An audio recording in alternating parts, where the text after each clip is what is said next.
Hello. Blurry. There we go. Hello. Hi, everybody.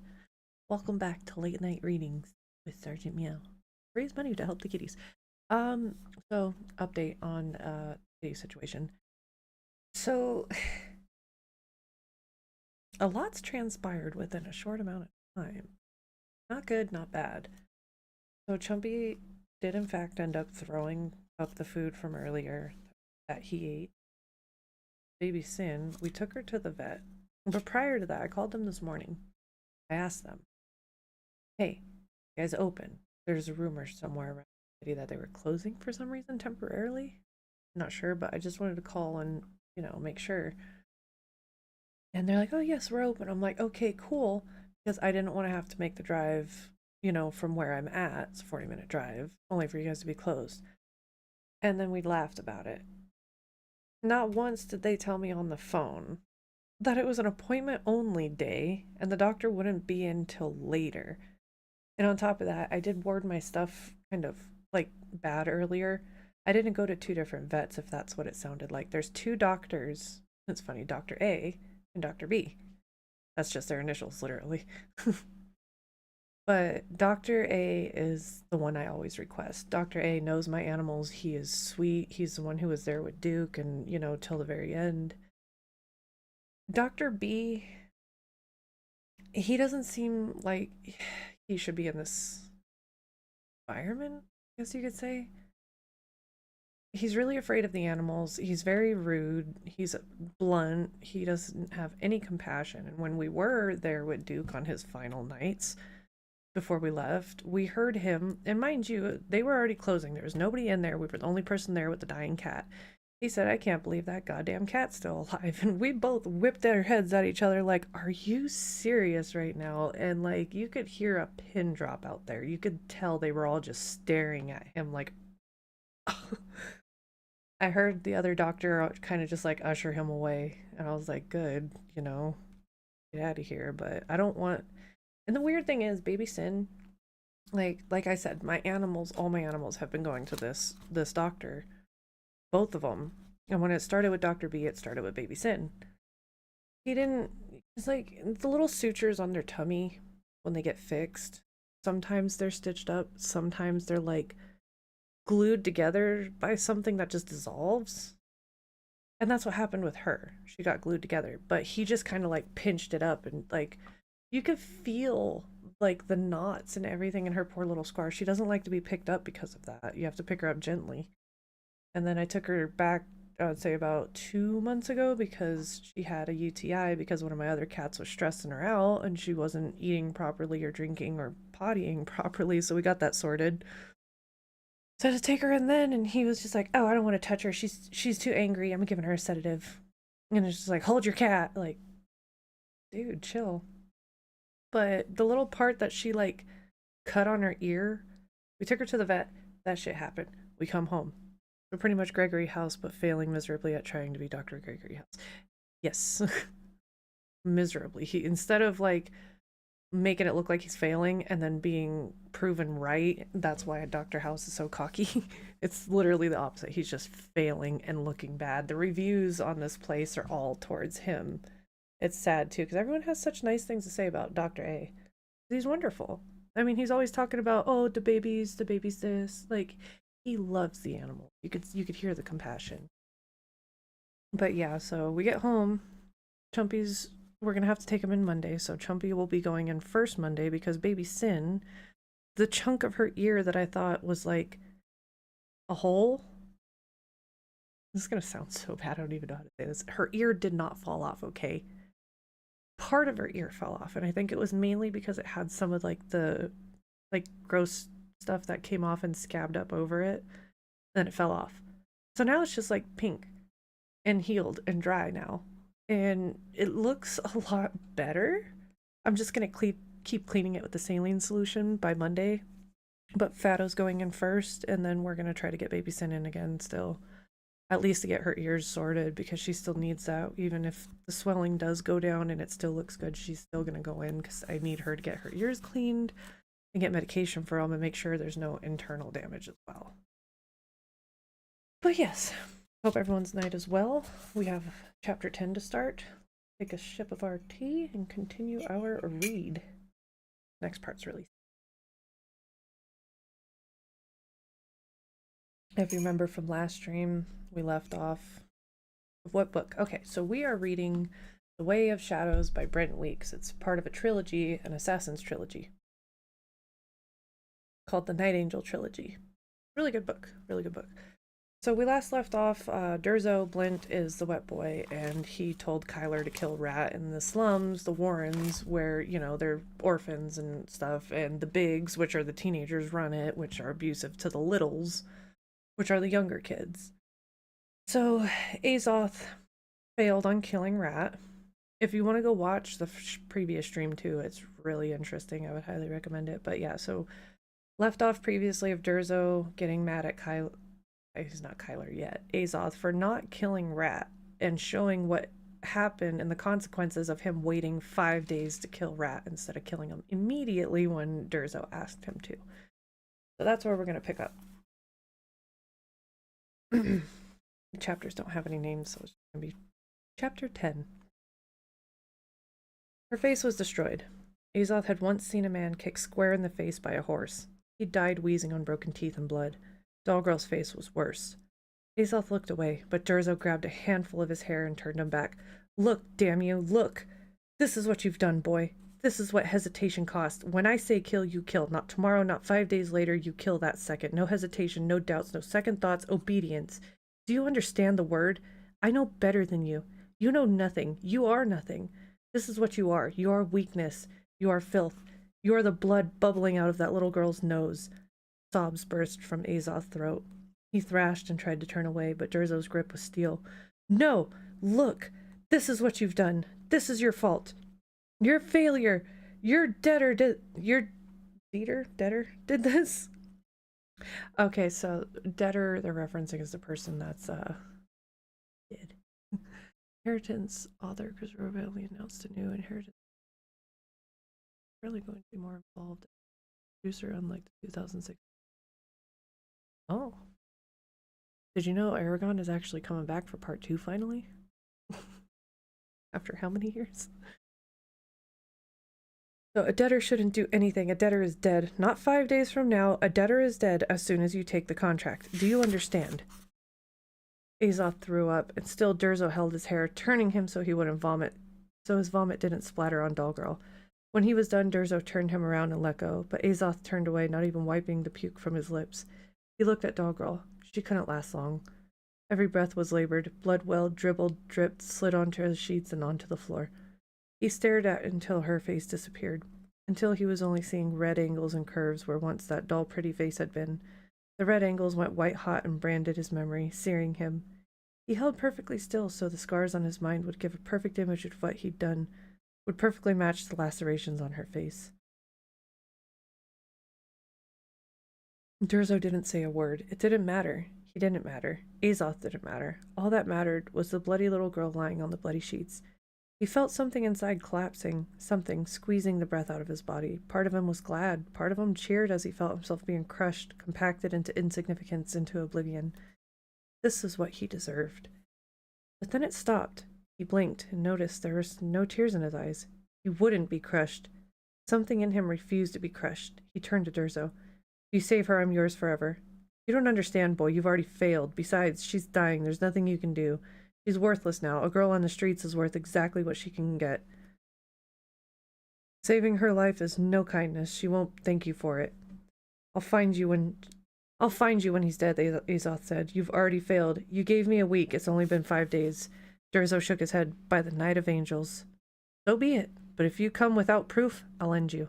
Azoth didn't answer. He was already walking away. She wasn't dying fast, but she was certainly dying.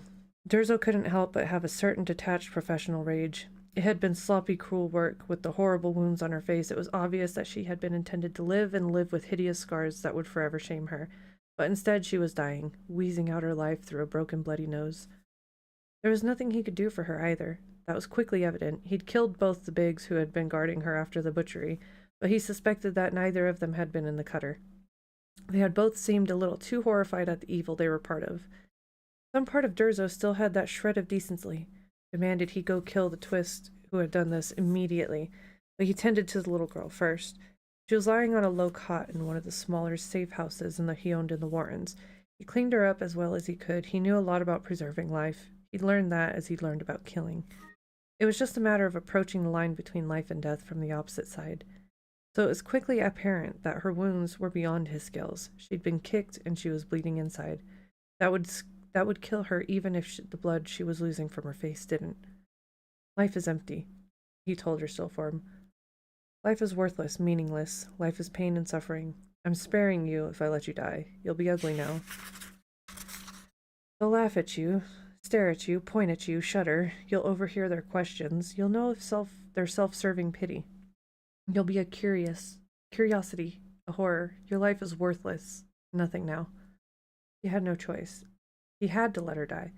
It was only kind. Not just, perhaps, but kind. Not just. The thought ate at him. In her ugliness and blood, her wheezing ate at him. Maybe he needed to save her. For the boy, maybe she would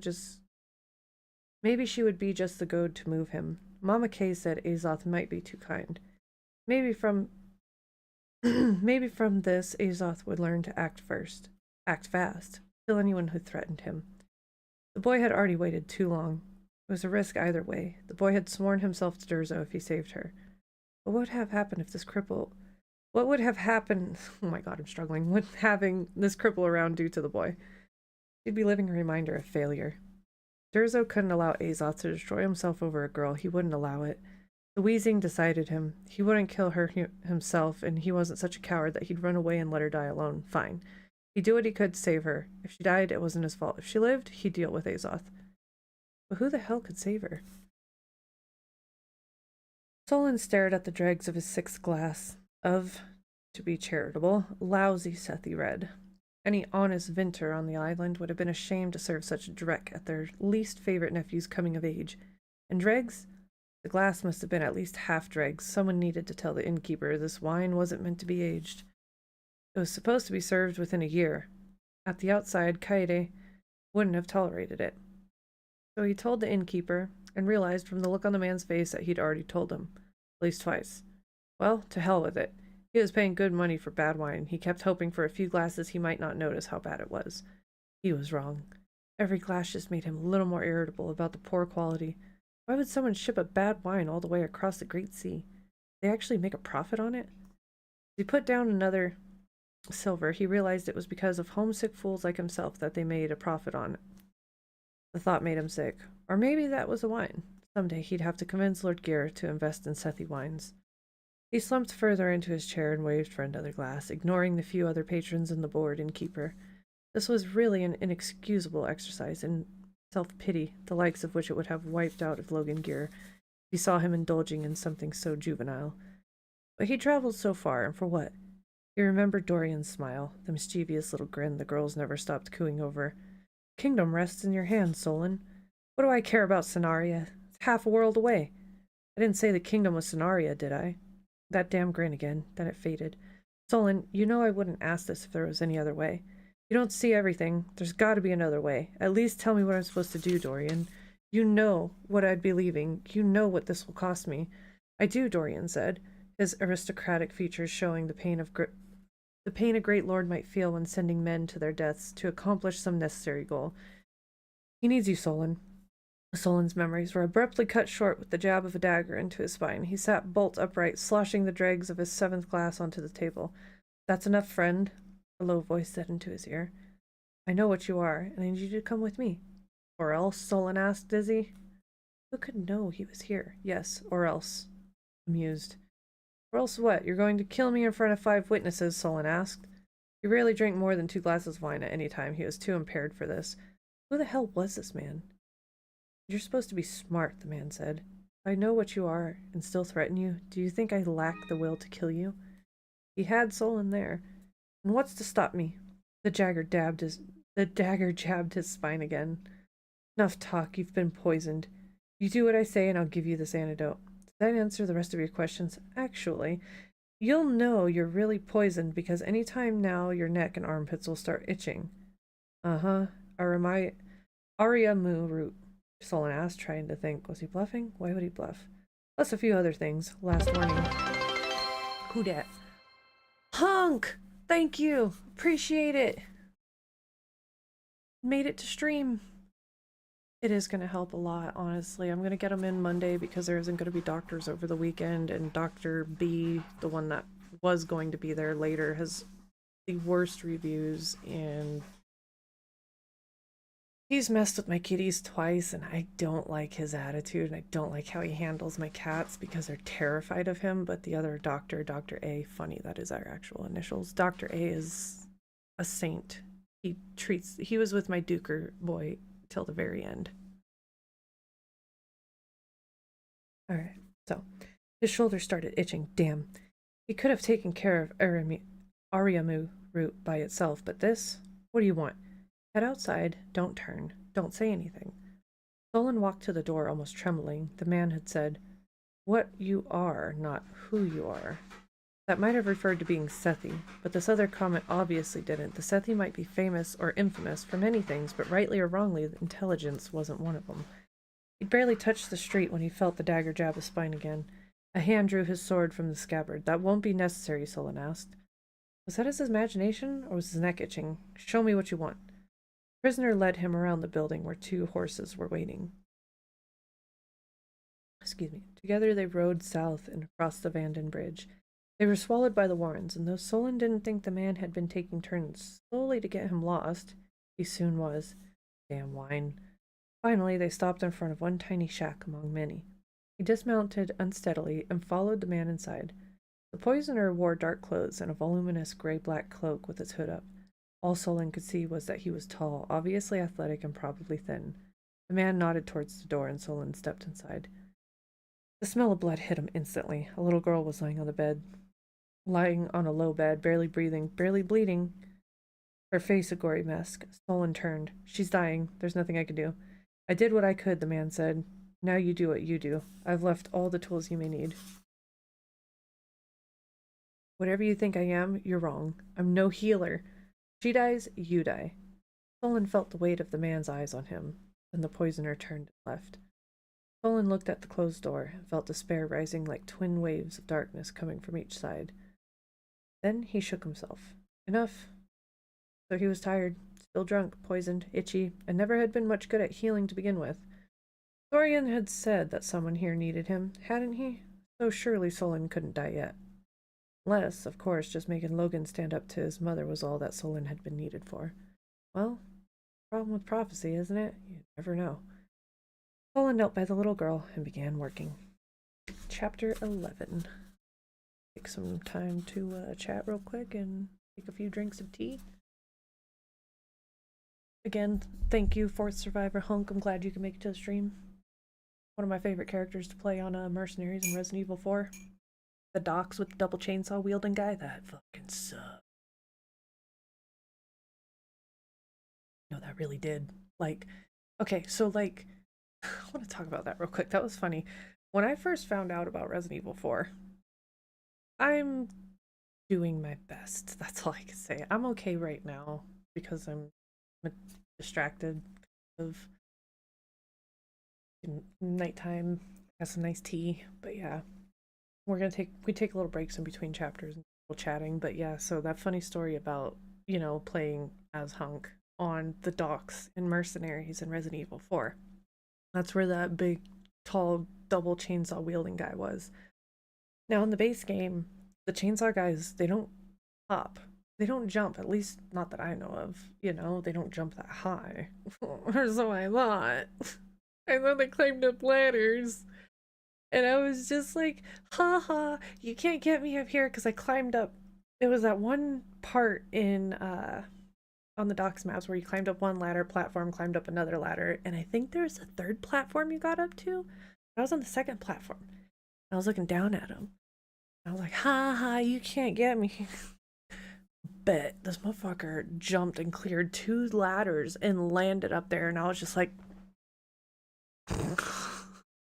my bad, sorry for breathing the same air as you. I'll excuse myself. Yeah, he does that. It would have been nice to know when I first played, to be honest. Kind of fucking scary. That was at the time when I was afraid of chainsaws too. Now I'm not even afraid of them anymore. So now it doesn't even bother me.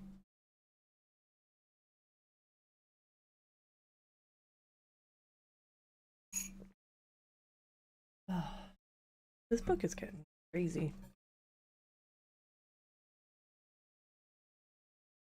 Are you excited for Resident Evil 9?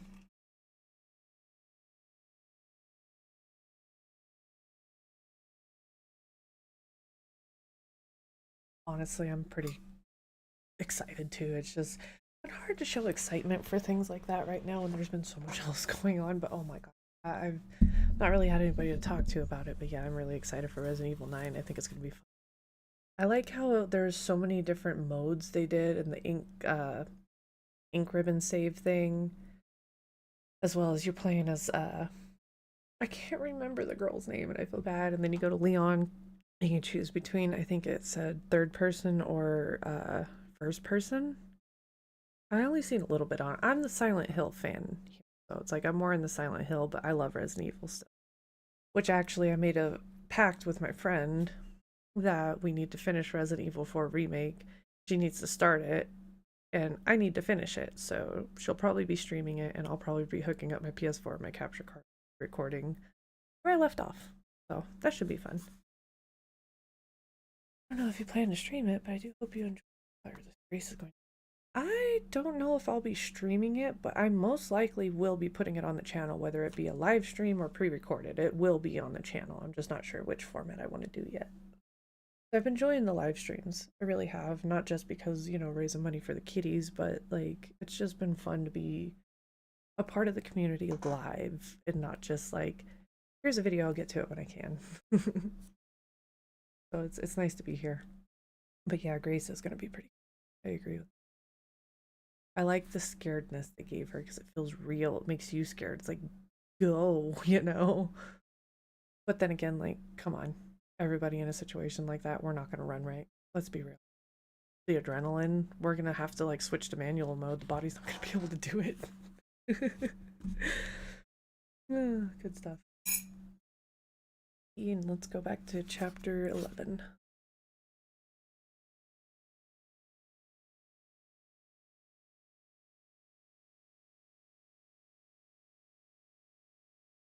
Yeah, you can also join the Discord if you guys want exclamation Discord. I will put that down. Yeah, join the Discord, guys, if you want. No worries, all's well. A lot of fun things to do in there. You could own a taco shack. You could own a pet, Tatsugachi, care for it every day. If you don't care for it for 4 days, it runs away. You gotta pay somebody to find it again. Not really pay. It's just like coins you earn throughout the days and stuff. And we got a cat bot. You could catch cats by just saying cat.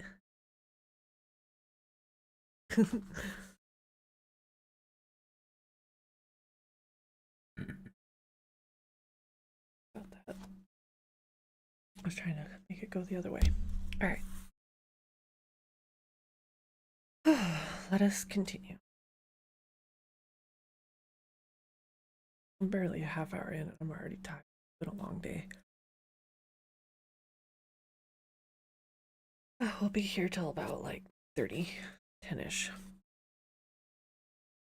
Mama Kay crossed her legs in the absently provocative way that only a veteran courtesan could. Some people fidgeted habitually. Mama Kay seduced habitually. Figure most of her girls could only envy she could pass for 30, but Mama Kay was unashamed of her age. She'd thrown a huge party for her own 40th birthday. Few of those who'd told her she outshone her own courtesans had been lying.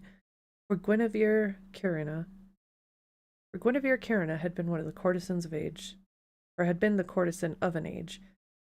Durzo knew of a dozen duels that had been fought over her, and at least as many lords had proposed to her, but Guinevere Carina would be chained to no man. She knew too well all the men she knew.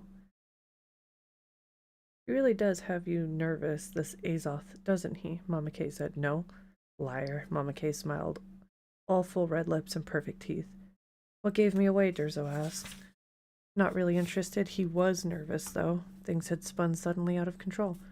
You were staring at my breasts. You only look at me like I'm a woman when you're too distracted to keep your guard up. She smiled again. Don't worry. I think it's sweet.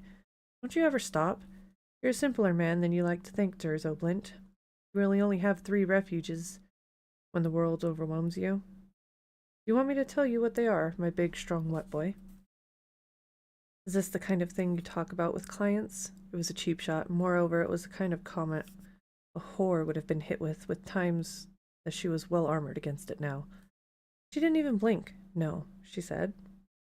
But there was a rather pathetically endowed baron who liked to have me pretend I was his nursemaid, and when he was naughty, I'd spare me. It was a loss to have her stop, but she'd have gone on for 10 minutes and not skipped a single detail. Then what do you want, Durzo?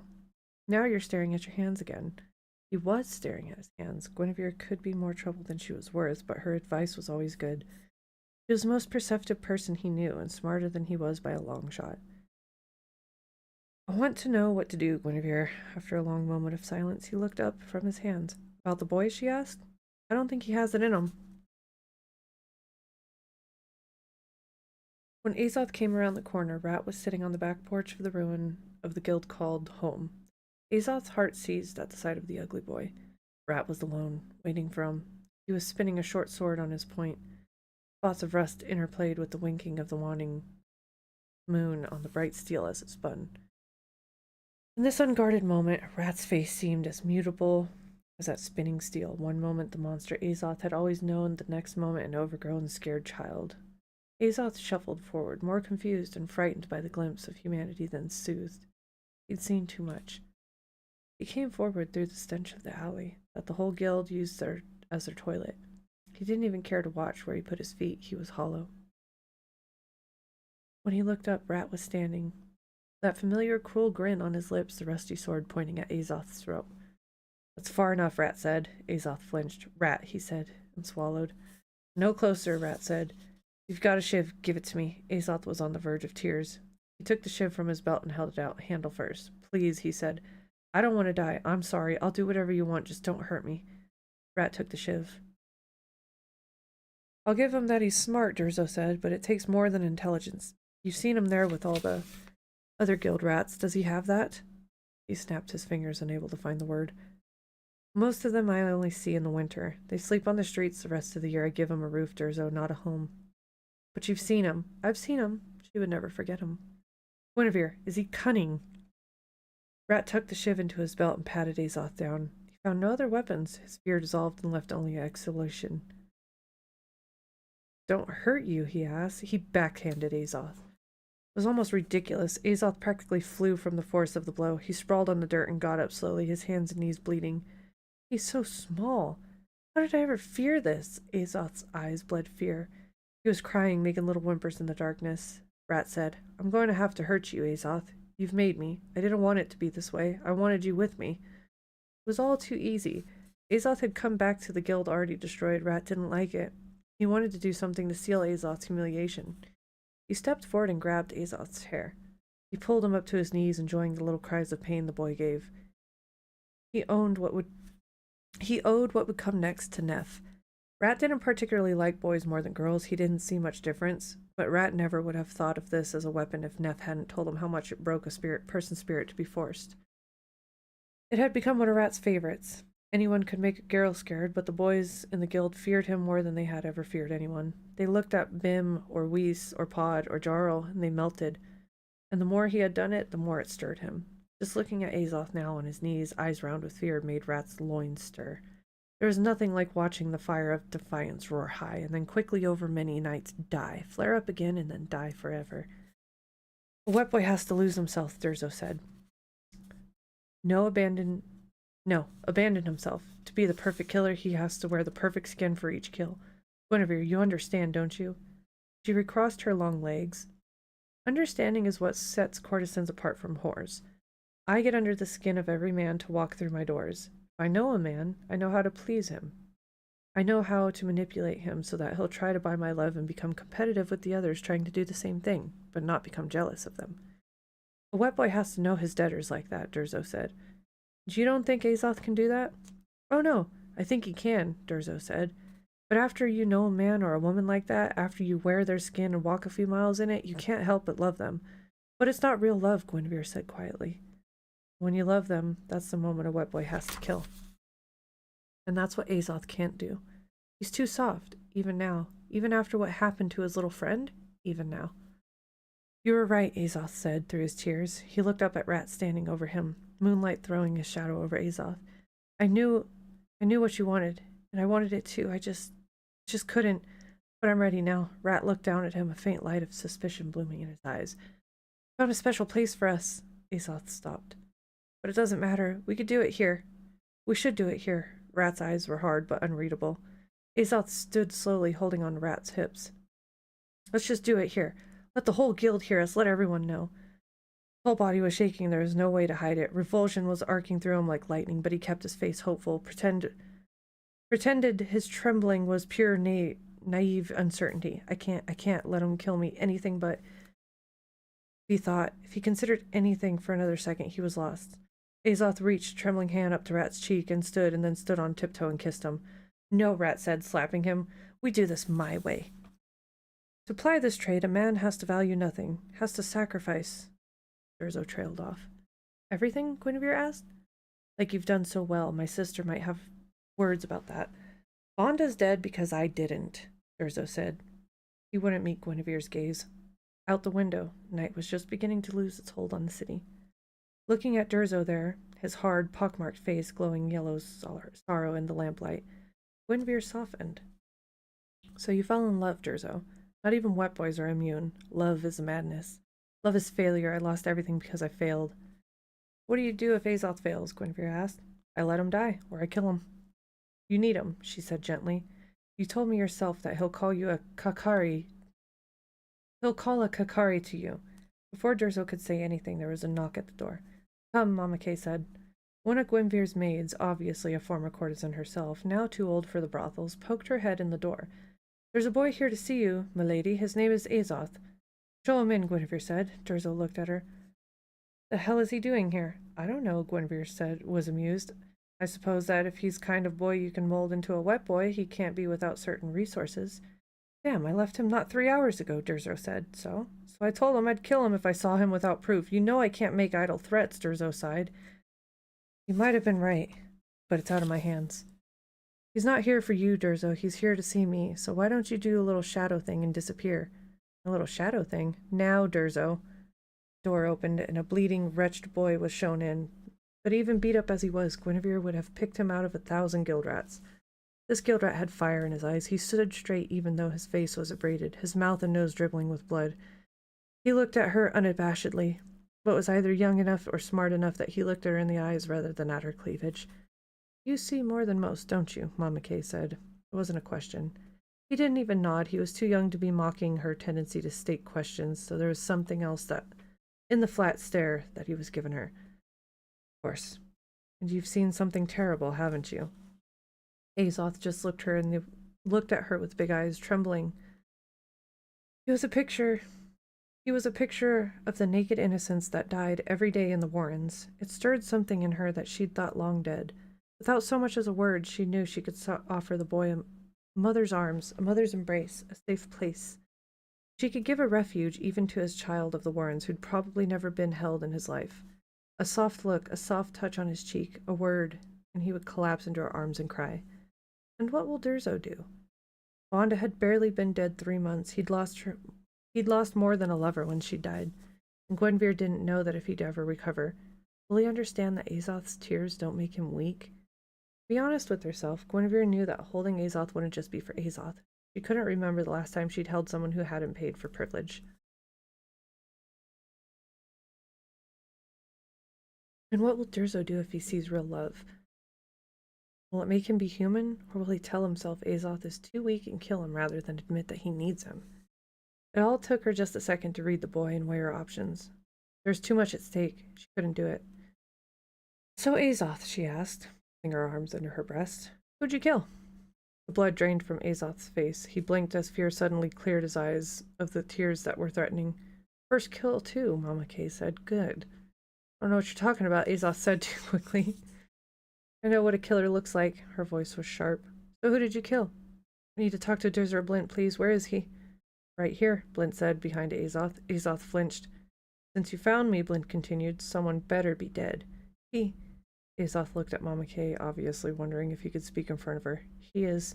Where's the body? Blint demanded. It's in the river. So there's no proof. How convenient. Here's your proof, Azoth shouted, suddenly furious. He threw what he was holding at Durzo. Durzo snatched it out of the air. You call this proof? Durzo asked. He opened his hand and Mama Kay saw he held a bloody ear. I'll call it an ear. Ever know a man to die from losing an ear, Gwyn? Mama Kay said. Don't you put me in the middle of this, Durzo.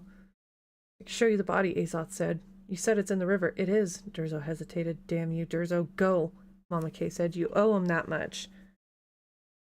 The sun sat fully above the horizon when they arrived at the boat repair shop. Durzo went inside alone and came out 10 minutes later rolling down a wet sleeve. He didn't look down at Azoth as he asked. Son, he was naked, did he? I got the noose around his foot before he could. I killed him before. In cold and distant tones, Azoth told him everything. The night was fading like a bad dream, and what he remembered doing, he couldn't believe he had done. It must have been someone else. As he told his story, Blint looked at him in a way no one ever had before. Might have been a pity, Azoth didn't know. He'd never been pitied before. Did Doll Girl make it? Azoth asked. Durzo put his hands on Azoth's shoulders and looked into his eyes. I don't know. She looked bad. I got a best person I could find to try to save her kid. Blint looked away, blinking. I'm going to give you one more chance. Another test. Azoth's shoulders slumped. His voice was flat, deflated. Couldn't even spare the energy for outrage. You can't. I did everything you said.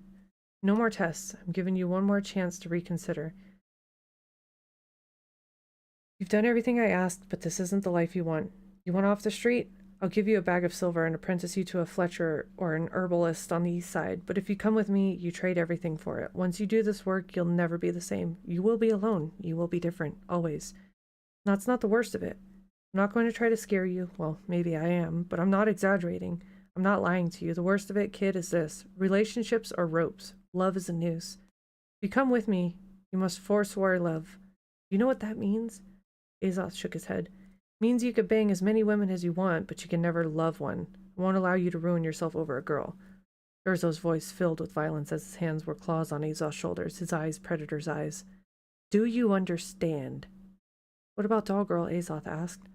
He must have been tired. He knew mentioning her was a mistake before he finished the question. You're 10, 11 years old? You think you love her? No. Too late. I'll let you know if she lives, but if you come with me, Azoth, you will never talk to her again. Do you understand? You apprentice to my Fletcher or the herbalist. You can see her as much as you want. Please, kid, take it. It might be your last chance for happiness. Happiness? I just don't want to be afraid anymore. Blint wasn't afraid. People were afraid of him. They whispered his name in awe. You follow me now, Blint said, and by the night angels, you belong to me. Once we start, you become a wet boy or you die. The Sakage can't afford to do it any other way. Or you stay and I'll find you in a few days and take you to your new master. Blint stood and brushed his still damp hands as if washing them in the water. He turned abruptly and strode into the shadows of an alley. Stepping out from the niche he'd been standing in, Azoth looked down the street toward the guild home, 100 paces away. Maybe he didn't need to go with Blint now. He'd killed Rat. Maybe he could go back and everything would be all right. Back to what? I'm still too little to be guild head. Jalaleel's still dying. Jarl and Doll Girl were still both maimed. There would be no hero's welcome for Azoth. Roth or some other big would take over the guild and Azoth would be afraid again, and if there's nothing had ever happened. But he promised me an apprenticeship. Yes, he promised. But everyone knew you didn't trust adults. Blint was still confusing. It didn't sound right how he talked about Doll Girl, but just now Azoth had seen something in the wet boy. There's something in him that cared. There's something in the legendary killer that wanted the best for Azoth. Azoth didn't believe that Doll Girl was worthless just because she wasn't pretty anymore. He didn't know if he could kill him. He didn't know what Blint would do or to him or why. But whatever that something was he had seen in the wet boy was far more precious to Azoth than all his doubts. Down the street, Jarl stepped out of the guild home. He saw Azoth, and even from the distance Azoth saw him smile, white teeth brilliant against his Ladetian skin. From the blood on the back porch and Rat's absence, must have guessed that he was dead. Jarl waved and started hurrying toward Azoth in the dazzling sunlight. Azoth turned his back on his best friend and stepped into the shadow's embrace. Womp womp. Damn. Chapter 12. That was a rough chapter to get through. No lie. Interesting. sad that Azoth has to give everything up to, you know, apprentice with Durzo. But at the same time, I understand, like, you know, going into the assassin's life and the wet boy life, give everything. Can't have anything tied to you. Very cozy read so far. Thank you. We're about to get into some really fun stuff now. Now that all the traumatizing stuff is through the beginning, we don't have to deal with that anything else through any of the other books. I'll call that a win.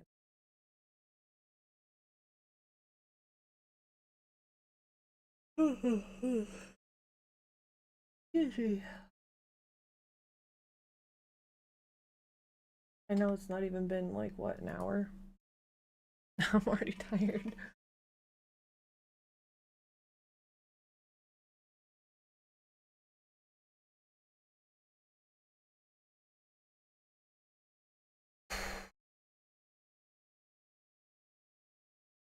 The next books that I'm gonna be starting, I need to get the book one again because it happened to mine, but Avery Cates trilogy by Jeff Sommers.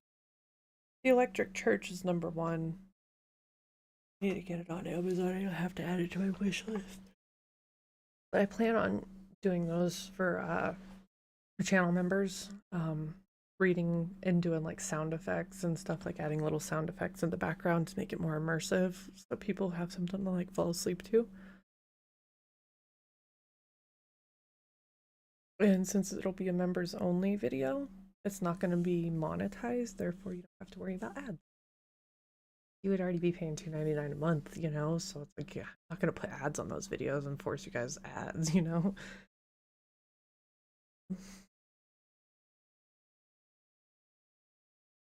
Oh my goodness. Hmm. Yeah, also, fun fact, don't, this feels better than ASMR, the way you read. Oh, really? Oh, thank you. I try to do a little immersive. I try to take pauses and like, I don't know. I don't know if there's a difference between like when the person's speaking, when I'm trying to make it seem like they're speaking compared to when I'm reading and narrating kind of dealio. I thought about doing it ASMR style, but I have to get a little loud sometimes when there's like shouting or something.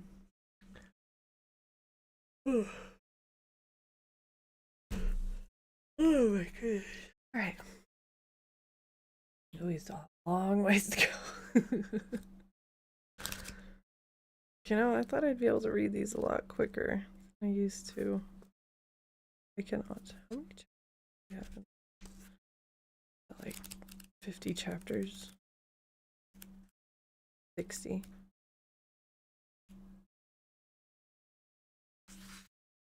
Like 60 chapters.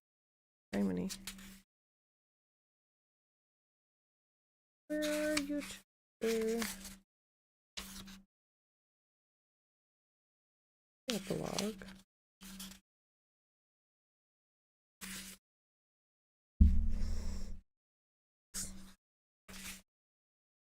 We got 66 chapters to get through, and we are on chapter 12. Oh, Lord. I got a lot of nature. Fun. I don't mean that sarcastically either.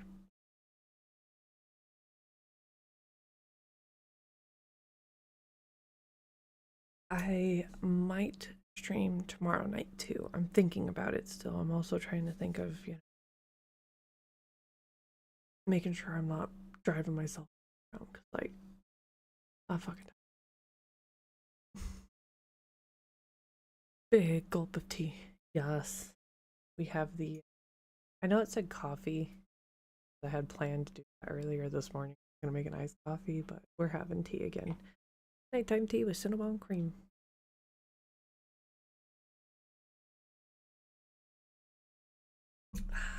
Delicious.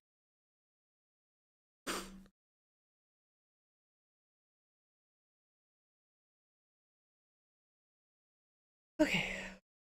Chapter 12.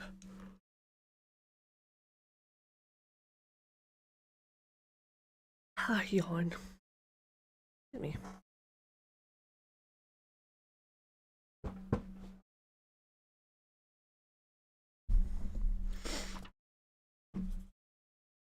Chapter 12.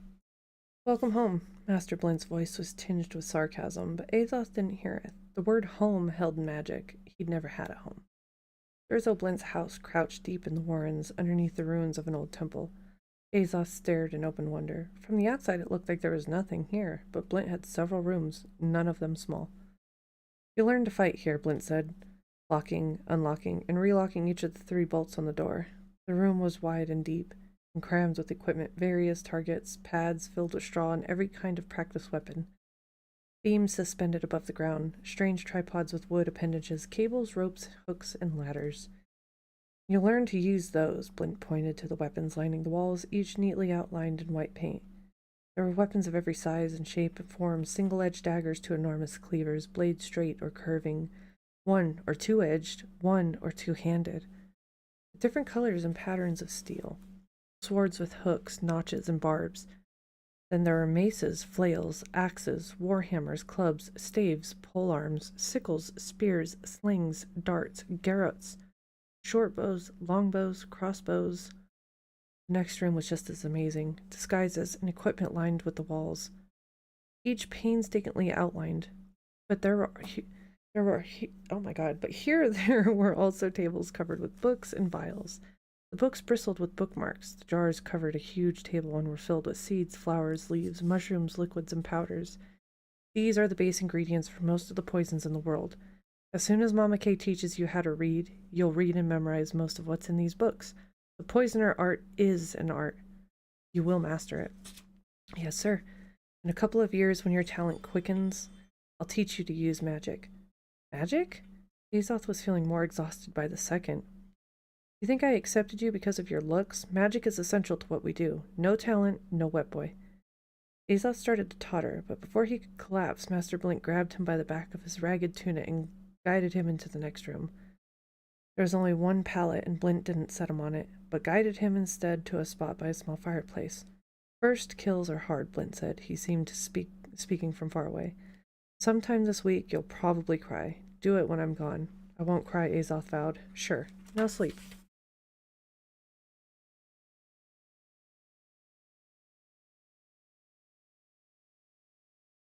Life is empty. When we take a life, we aren't taking anything of value. Wet boys are killers. That's all we do. That's all we are.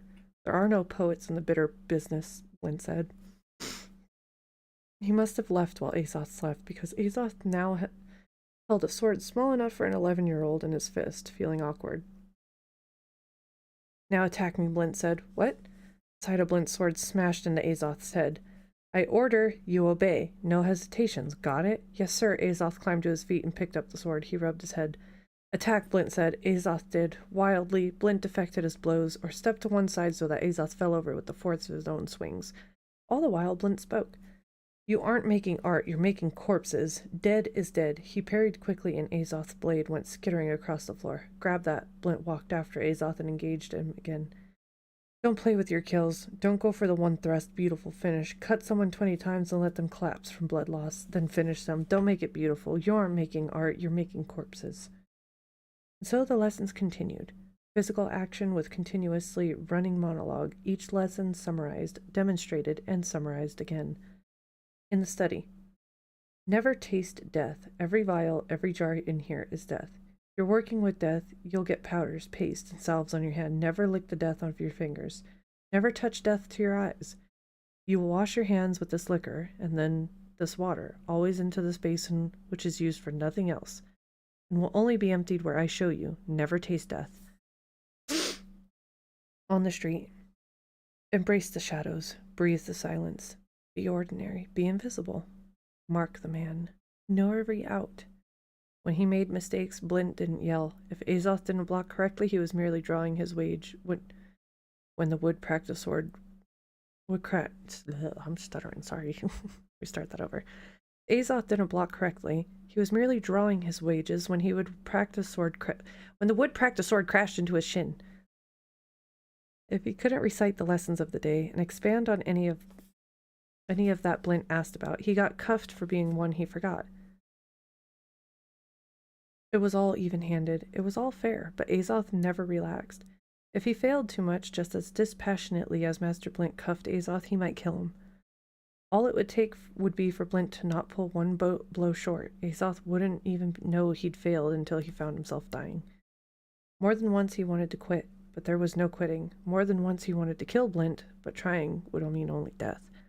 More than once he wanted to cry, but he vowed he wouldn't, and he didn't. Mama Kay, who's Vonda? Azoth asked. After his reading lesson, she took a cup of utai before they started on politics, history, and court etiquette. After he trained with Blint all morning, he studied with her through the afternoon. He was exhausted and sore all the time, but he slept through the whole of the every night and woke up warm, not shivering. The gnawing voice and debilitating weakness of hunger was only a memory. He never complained. If he did, they might make him go back. Mama Kay didn't answer immediately. It was a very delicate question. Does that mean you won't tell me? It means I don't want to, but I will because you may need to know, and the man who should tell you won't. She closed her eyes for a moment. When she continued, her voice was flat. Vonda was Durzo's lover.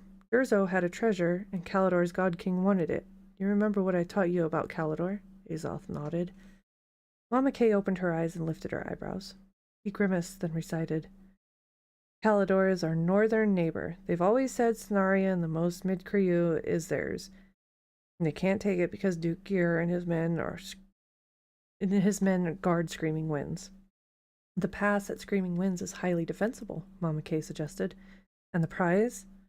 When Azoth looked at her blankly, she said, Kalidor could go around the mountains the long way, but they don't because we're not really worth it and the Sakage runs everything. Scenaria is corrupt, the treasury is empty, the Sirens raid us from the south, and the Lanat holds our eastern lands and they hate Kalidorans even more than they hate the mages.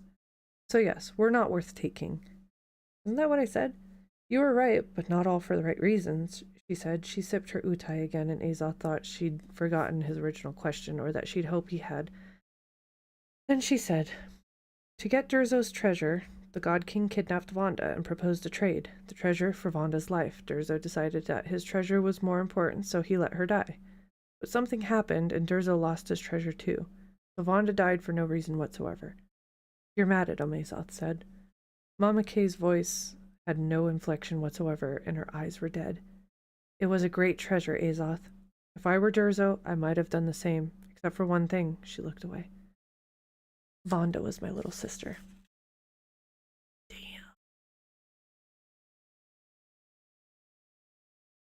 Damn, Durzo. Dick move. Chapter 13, break time. Always fun to do a little break between the chapters, talk about what we just read and so forth. Miyoshi's in here with us tonight. Miyoshi Yosh. Does everybody want to see Yoshi? He's such an awkward boy. Oh my god, he's so precious. Let's see if we can get Yoshi in here. Yosh.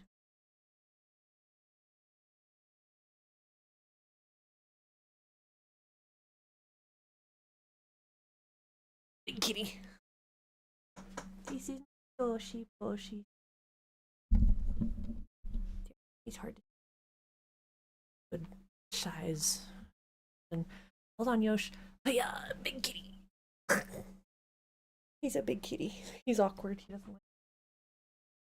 So it's like he doesn't like to be held. Lap time is a whole other deal for this cat. This cat is so awkward. Just to sit on your lap. James is a chunky boy. He's almost as big as Fatto, but Chumpy boy has lost a little weight in the past 2 days. But it's a little weight loss, and that's what kind of prompted you. But yeah, I noticed Chumpy Dump had a little bit of weight loss, and he wasn't as like. Me and this cat constantly beef. Like, okay, he's a marble Bengal, and when you look up marble Bengals, they usually just get attached to one human, and that's my husband. He puts up with me, but he loves me too. But he loves my husband more. And me and this cat are fighting all the time, and I could tell something was wrong because he wasn't fighting me. He wasn't stealing my chair every time I got up. He was kind of like quiet and mellow instead of trying to murder me while I'm walking down the hallway. Then so I'm like watching him, and then I noticed he was throwing up shortly after he would drink like some water or eat some food, and I was like, fuck, man. my husband made a good point too. These cats like to get into everything, and I think maybe they got into something under the kitchen sink. I don't know if I said this last night. I'm tired, but I'm pretty sure he got into all of them that got sick so far. I'm pretty sure it was something under the kitchen sink because I have the bug spray, the Comet bleach. We had to drill a couple of holes through some of the sidewalls and then like use that foam stuff where like you like and it like expands and then hardens. We had to get some of that out because like my sink is like at an angle like this and it coming out like weird. So it's like got one of these angle things like that in the corner, and then my sink comes out like this and then has like weird little like that. All the inside of that is hollow besides the sink when the cats got back there fish her out, so we drill holes through it. So I don't know. Maybe he like licked something down there. Licked some of that shit. I don't know. I'm mad about it because it's like, really, guys? You guys are smarter than that. Come on. So we try to keep rubber bands on, because like they're little handles like this, so we try to keep rubber bands around them. And it works for the most part. Kind of sucks though, still.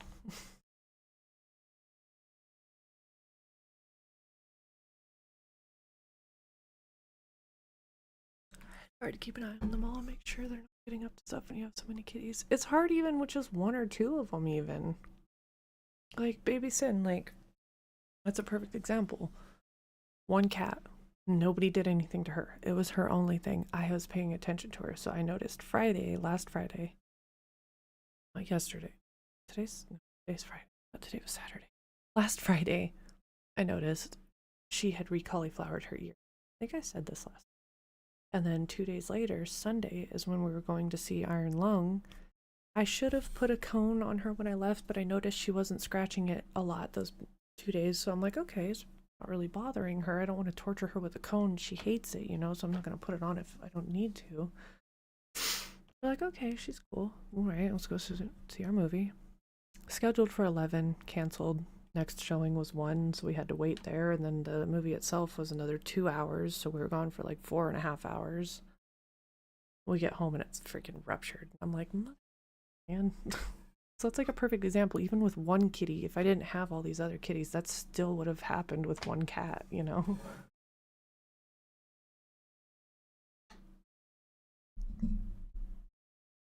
This looks like a little person with a hood. That's just me. What is that? It's my mic stand. See that?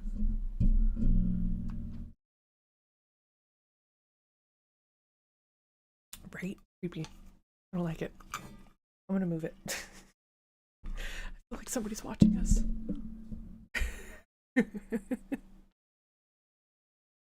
I like these calm, chill streams.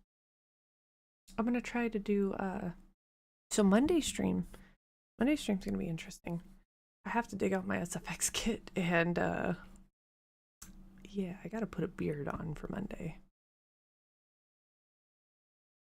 Or we're probably gonna play Conker's Bad Fur Day. That sounds so bad. I'm gonna put a beard on and play Conker's Bad Fur Day. Monday. Good stuff. Good stuff. Okay. We have officially hit the 1 hour.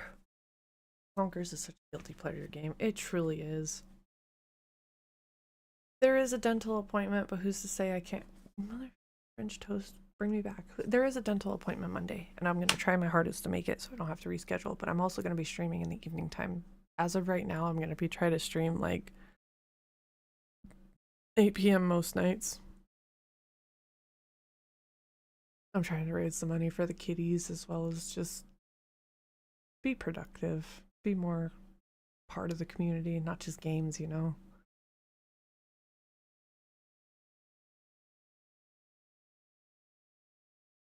But yeah, I'm probably gonna stream Monday. I'd like to stream Monday. I mean, I freaking had people meet the quota for the sub goal. I got 15 out of 10, so. But it sucks to see too that my Nightbot doesn't want to work properly. I do have a coffee link and a Cash App donation too. You can actually find those on my link tree if you go to my Twitch. Just click the links. It's easier that way. I don't know how the donate works via Nightbot. That's weird. Really weird. But it works. I mean, it's literally exclamation donate to put the link in chat. Anybody could do it. I didn't even know that was a thing.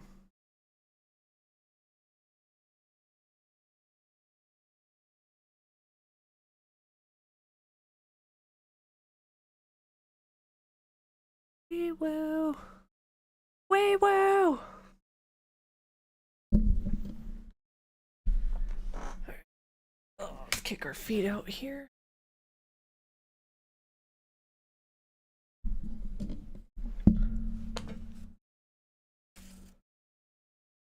Alright, moving on to chapter 13.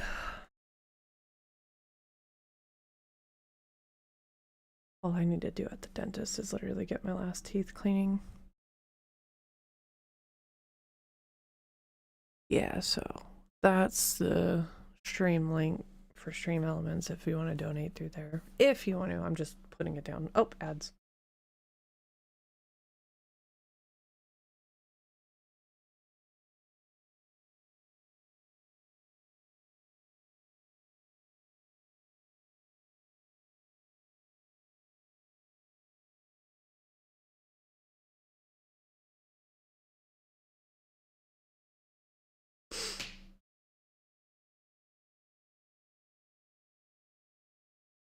That break has ended. The community is back. All right.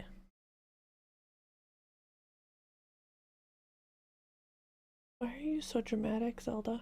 She likes to come in here and just throw herself on the ground. Zelda, my dog. She's a golden retriever lab mix. She's white. Adorable. She's a goober. Okay. Chapter 13.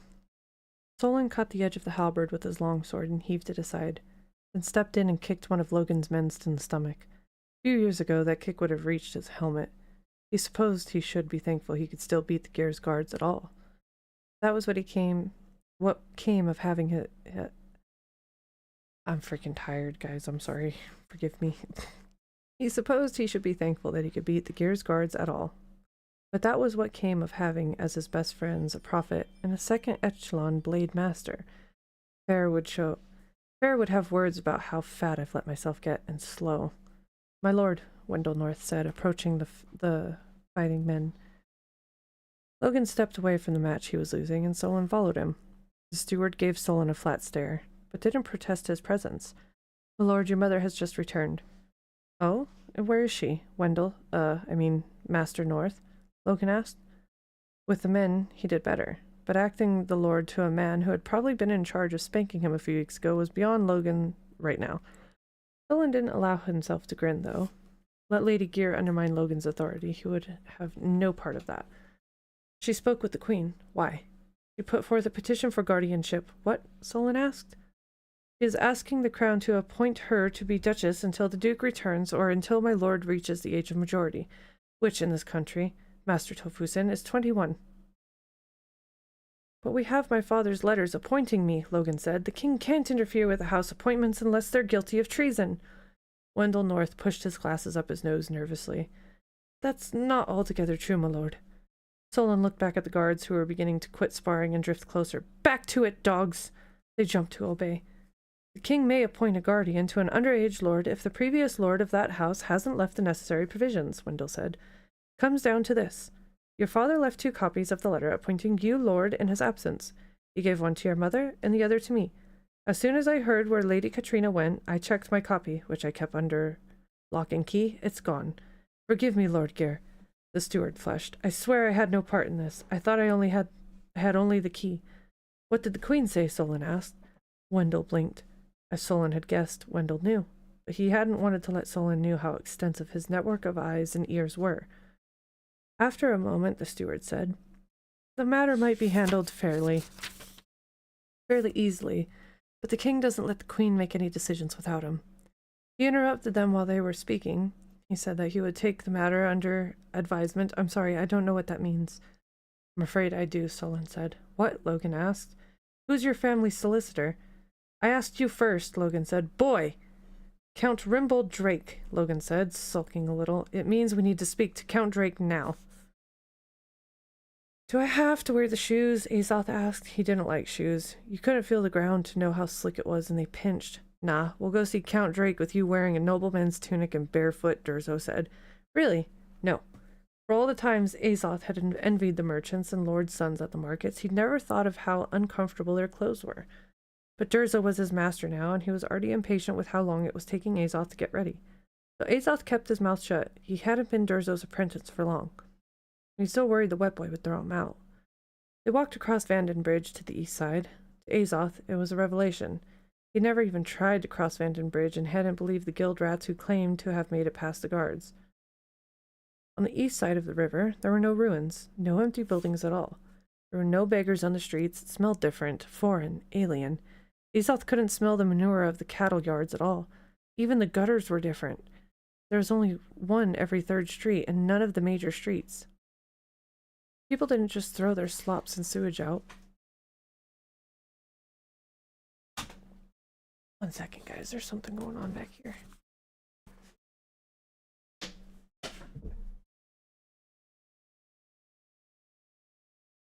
Is there a reason you're being an attention asshole? Okay. It was Nerner. He just jumped on a shelf, almost knocked some stuff over, jumped down, looked at me with attitude, and then just took off. Okay. Do it. Even the gutters were different.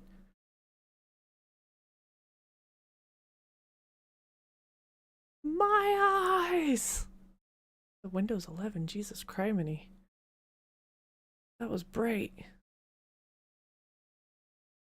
Still worth a click.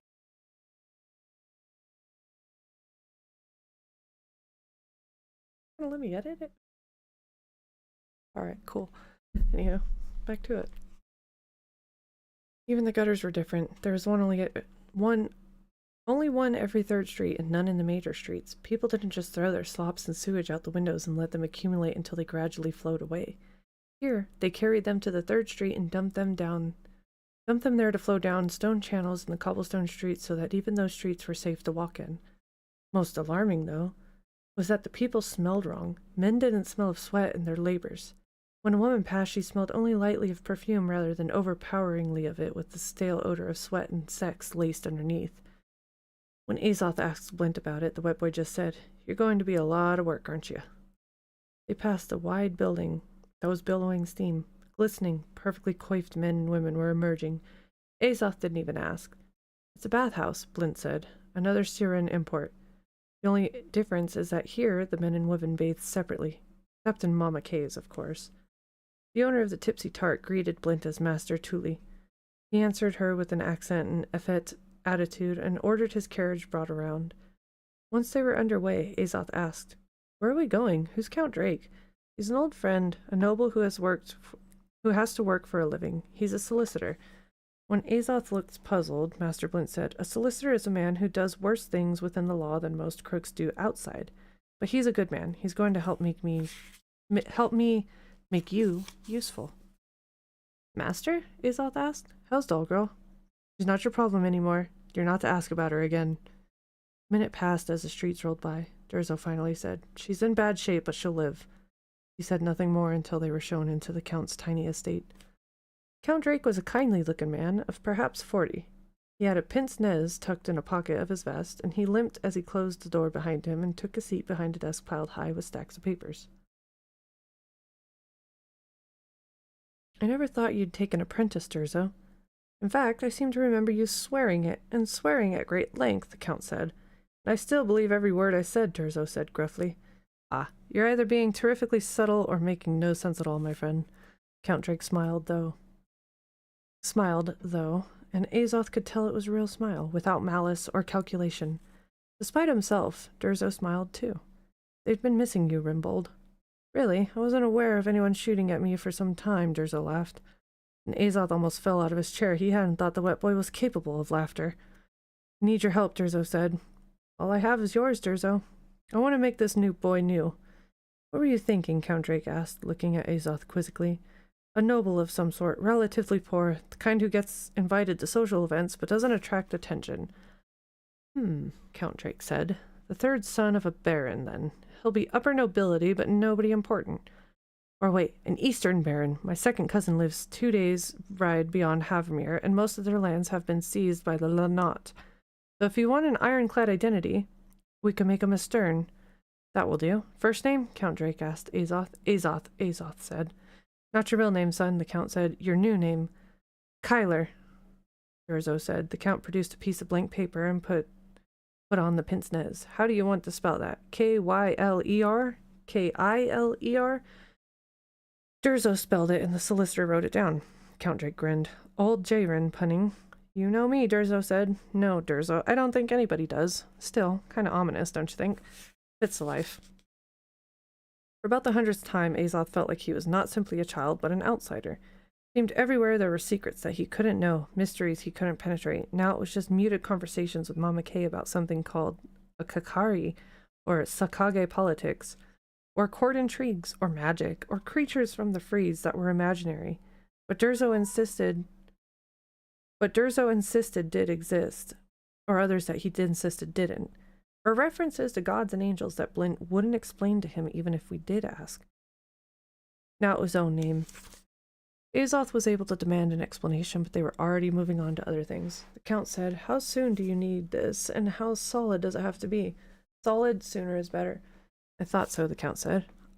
I'll make it good enough that unless the real Sterns come here, no one will ever know. Of course, you're still left with a rather significant problem. You have to train him to be a noble. Oh, no, I don't. Of course you... The Count trailed off. He clicked his tongue. See, he adjusted his pince nez and looked at Azoth. When shall I take him? In a few months, if he lives that long. There are things I need to teach him first. Durzo looked out the window. Who's that? Ah, Count Drake said. That's the young Lord Logan Gear, a young man who will make a fine duke one day. No, the Sethi. I don't know, haven't seen him before. Looks like an advisor. Durzo cursed. He grabbed Azoth's hand and practically dragged him out the door. Are you ready to obey? Durzo demanded. Azoth nodded quickly. See that boy? Call that a boy? Azoth asked. The young man at the Count called Logan Gear wore a green cloak with black piping, fine black leather boots, polished to a high sheen, a cotton tunic, and a sword. He was 20 paces from the door and was being shown in by the porter. His face looked young, but his frame made him look years older than Azoth. He was huge, already taller than Azoth would probably ever be, and thicker and wider than anyone he knew, and didn't look fat. Where Azoth felt awkward and clumsy in his clothes, Logan looked comfortable, confident, handsome, lordly. Just looking at him made Azoth feel shabby. Start a fight with him, distract the Sethi until I can get out. Logan! A girl cried from the upstairs. Sarah! Logan called up, looking up. Azoth looked at Master Blint, but he was gone. There was no time to say anything. Didn't matter whether he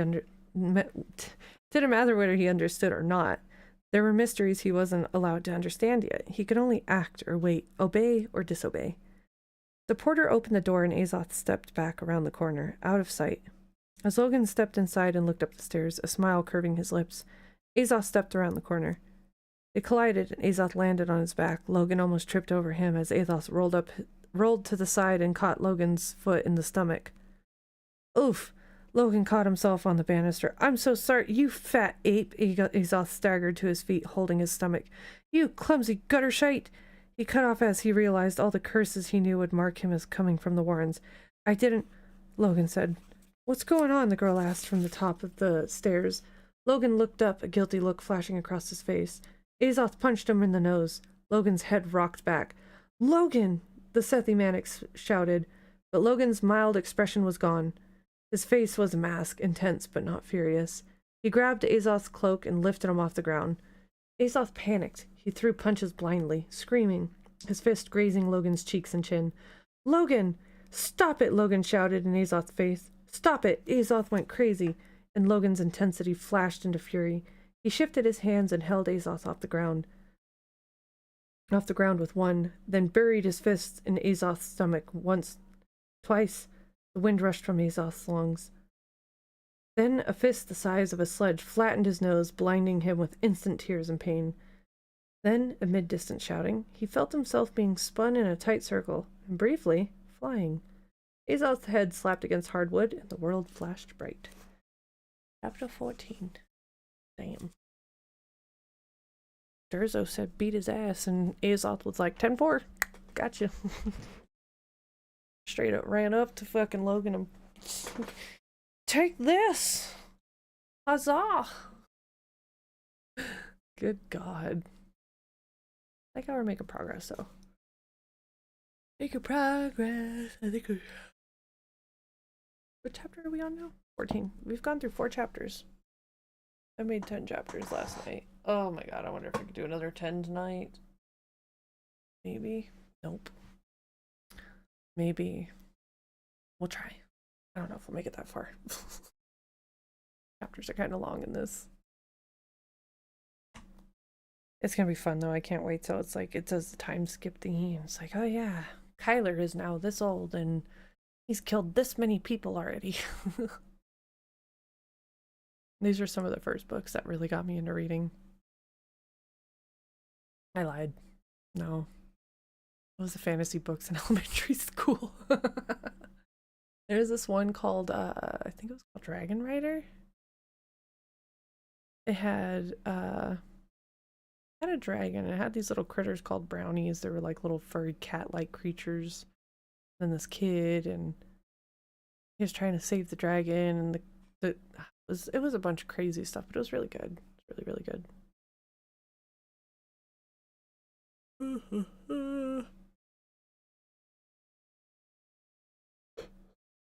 I have some leftover pasta from dinner tonight, and I keep thinking about that. Damn, that do sound good. So I do this quick pasta. It's lemon zest of 1 whole lemon and 1.5 lemon juices. And then it's like little frozen bags of grilled chicken that you can get that's already pre-cooked. You just gotta like heat it up in the pan with some oil. So do that, chop it all up into like a little chicken like mixture. Set that to the side after they're done cooking, and then in the same pan, a little bit of olive oil, some onions, mushrooms, and a spoonful of garlic or fresh garlic. Do the pre-chopped minced garlic, it's easier. And then let that simmer down until fragrant, and then add like almost a cup of white cooking wine, and then let that simmer down. Save the lemon zest and the lemon juice for last, and then boil whatever pasta of choice you like.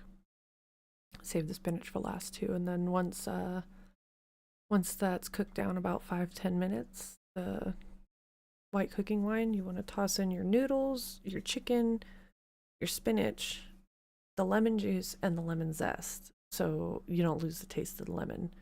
Then let the spinach wilt and all that stuff, and then serve it up in a bowl with grated Parmesan. Not grated, shredded.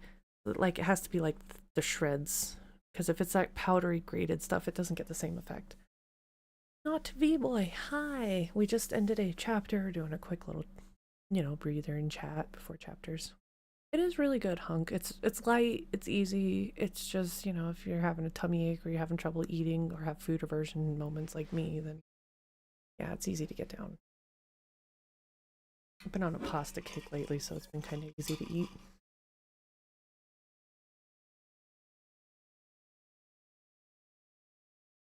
Whatever I was describing. That's my dinner tonight. It's just a little simple lemon chicken pasta. Highly recommend it. Super easy to make too. And if you want to make it even better, you do the Marry Me chicken style, which is in a pan, do 1 shallot, some garlic, saute until fragrant, and then add sun-dried tomatoes with the oil too, and then add cooked chicken and pasta into that. Or I lied, before you add the chicken and the pasta, you have to add white cooking wine, let that cook down. Heavy cream, let it get nice and creamy. Creamy. Creamy. And then add your chicken and pasta to that. Really good. I add spinach to it too. I always add spinach to whatever I can. Fresh spinach. That canned stuff is ugh. I don't know how Popeye did it. Even like frozen spinach, like no, I'd rather cook fresh spinach. It tastes way better. Do we have any spinach lovers in the chat? I used to get spinach on my Subway sandwiches. But they started like using like really long stemmed spinach, and the stems are kind of.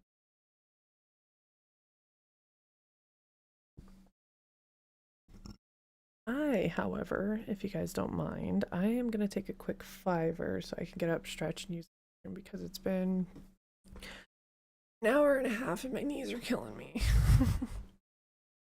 But yeah, give me about 5 minutes to go use the restroom, write those recipes down.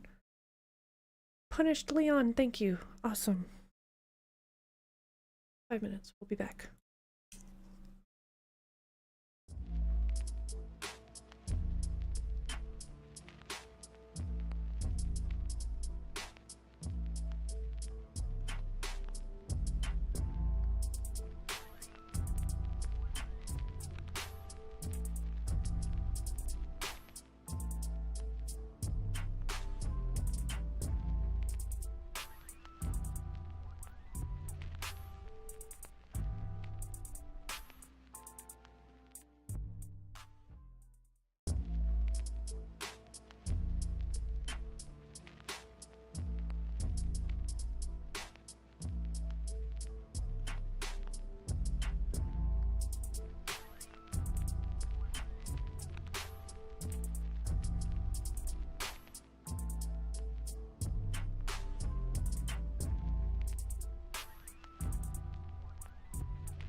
Hello, everybody.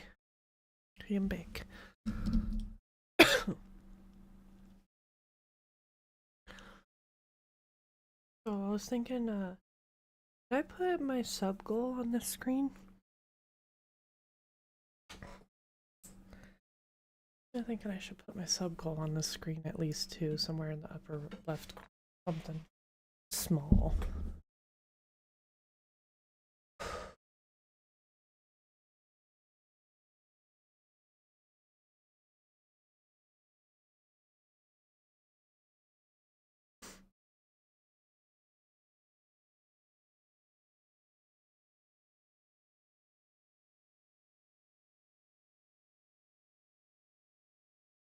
Ta-da! Yeah, so if we could reach 25 subscribers, I'll do a Pyramid Head just chatting stream. I will sit here in full Pyramid Head get up, chatting with everybody. Whatever you want to know. However I made the cosplay, whatever. Just ask me questions. We'll try to play some Neopets too. That'll be freaking hilarious. I might as well just two.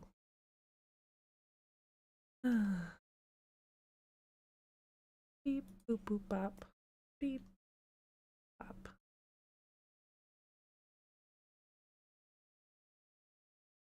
Keep them by.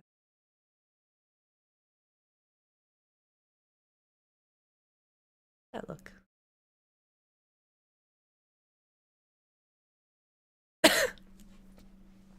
Alright. Moving on to chapter 14 because we have dillied enough dallies.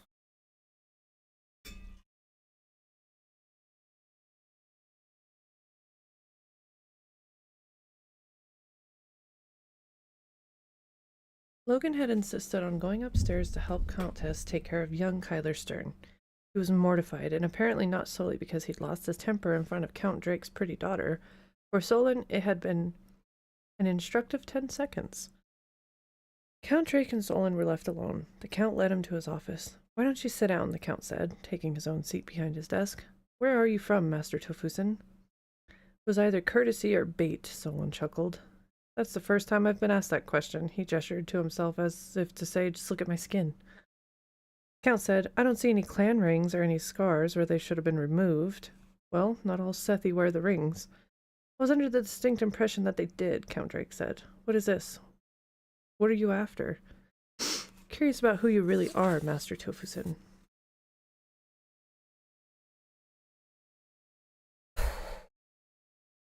Gotta breathe for a second, man. Anxiety is difficult. That, and I just had a garden break too.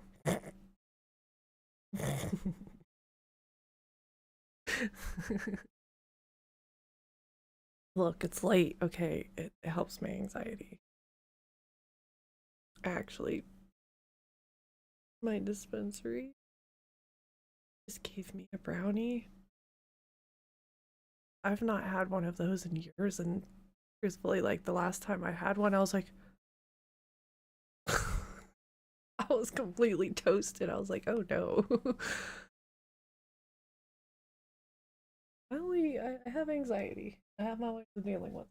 I don't like the relying. Like I was saying, I don't like relying on pharmaceuticals, man. I take, like, okay, so hydroxyzine is basically just a Benadryl, just a little bit stronger to help relax. Garden breaks are the best.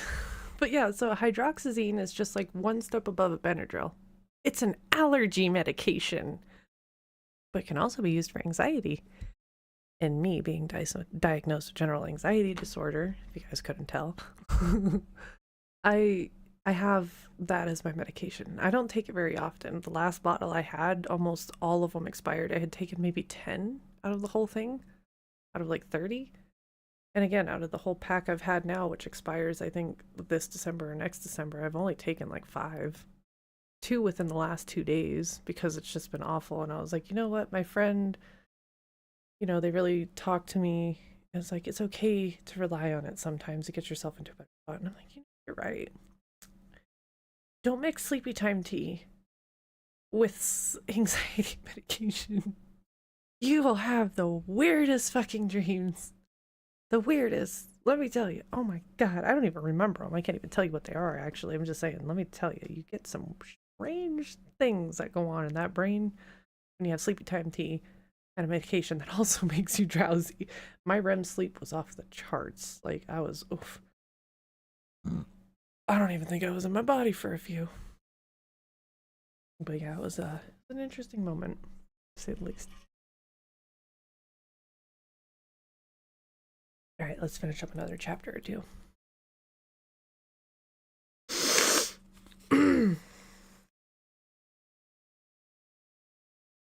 Lord Gere is not only a fine young man whom I regard almost as a son, he's also suddenly the lord of one of the most powerful houses in the land. I've never seen you or heard you, and suddenly you're his advisor? Strikes me as peculiar. I don't care that you're Sethi. You are, but I've spent some time on Hokai and Tagathu, and the only Sethi who didn't pierce their cheeks are the exiles stripped of clan and family. But if you are an exile, you should have scars from your rings being torn out, and you have none. Your knowledge of our culture is admirable, but incomplete. I am of House Tofusend, Windseekers of the Royal House. My father's appointment was to Shosendi, an ambassador to the Red Mages?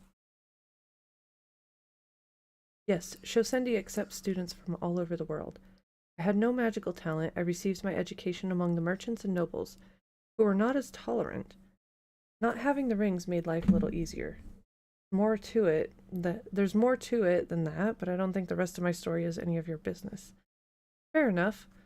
What took you to Seth? Solon asked. Slavery, the Count said. Before I became fully part of the movement that finally ended slavery here 7 years ago, I thought a more moderate path might work. I went to Hokai to see if I could learn the ways to make slaves' lives better. From the small size of his house, which was very small for the noble, even one as low as the Count, Solon knew that the Count Drake had not been one of the slavers who felt guilty about his newfound wealth. He must have been a real crusader all along. Totally different in Seth, Solon said. The year of joy changes everything. Yes, I advanced the idea here, even got the law passed, but the Sakage immediately suborned it. Instead of every slave being freed on the 7th year, slaves were to be freed 7 years from the beginning of their indenture. The Sakage claimed it was simpler and that it would be ridiculous to buy a slave in the 6th year and own them for only a month or a week. Of course, in practice, the Sakage's people kept the records. So where in your country the 7th year is full of celebration as every slave is freed? Here the years passed and slaves were never freed. Slaves became slaves for life. They were beaten, scourged, given to the death games, their children sent to the baby farms. Heard those became truly awful, Solon said. The Sakage set them up, saying that there would be places the children of prostitutes might be redeemed. Slaves, true, but redeemed sounded good, but it gave us places like the House of Mercy. Sorry I shouldn't go on. It was a dark time. Was a boy ever coming down? Maybe we should get started, Solon said. I don't think this will wait, and from the way Logan was looking at your daughter, they might be talking a while. The Count chuckled. Are you testing me now? Does Duke Gear know? Yes, he and I are friends. Regnus is loath to demand control of Logan's flirtations, given the circumstances of his own marriage. I am not familiar with those. Can you enlighten me? Solon asked. It's not my place. Anyway, Logan and Sarah will grow out of it. What appears to be the problem? Katrina Gear. Careful, the Count said. Did the Duke give you letters that declared his son Lord Gear in his absence? He spoke of it, but he had to leave quickly. He said his steward would bring them. Lady Gear has stolen the letters and destroyed them. Then she went to the Queen. Went to whom? The Count was astonished. Is that unusual? They have no love for each other. What happened? Count Drake asked.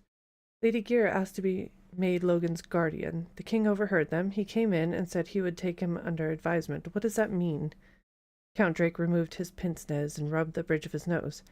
It means that if he acts quickly, he can appoint a guardian for Logan.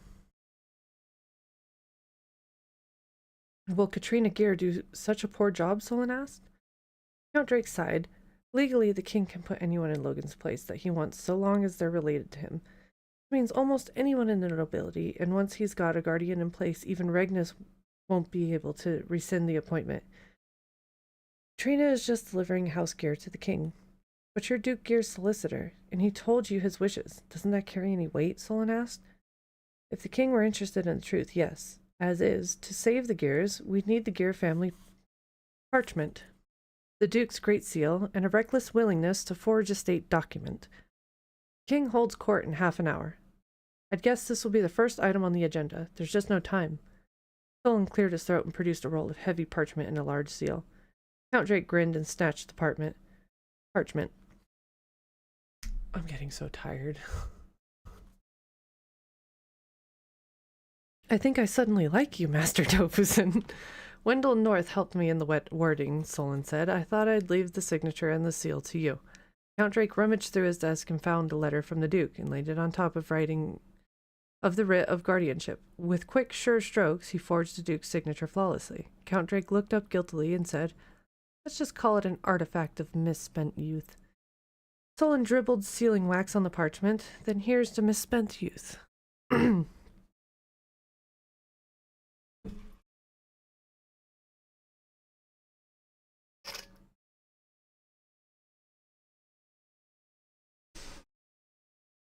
Does anybody else get dizzy reading, or or is that something I should look into? It might be the fact that I only have like one headphone in. I think that's throwing me off too. Oh, you do? Okay. Not the only one. It's like I get too into it and then like I zone out and like all I see are the words and then they just start to like, yeah, yes, that is exactly what I was just saying. I'm not the only one. No, that's literally what's happening to me. Like can I see without my glasses here? Yeah, no, better with my glasses. Jesus Christ. I'm nearsighted and farsighted apparently now. I never used to be able to see far. What's that one meme? Oh no, I have ADHD.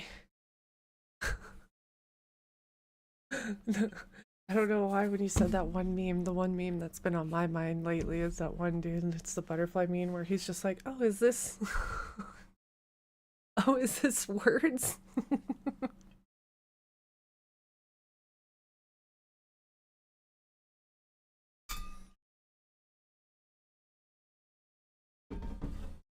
My mouth is super dry from the garden break too, I'm not gonna...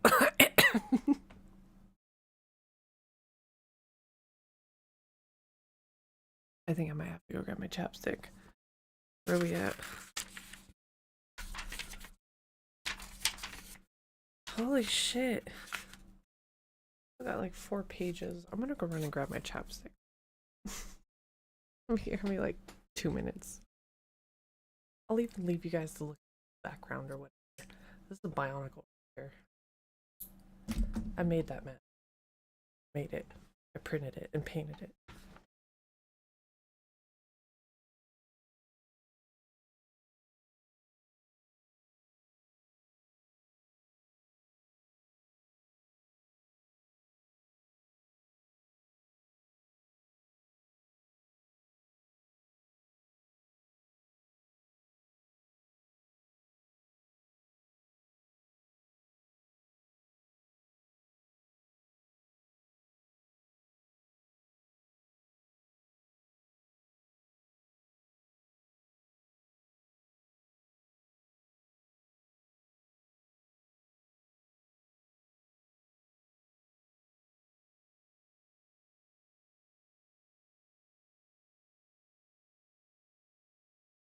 Chapstick.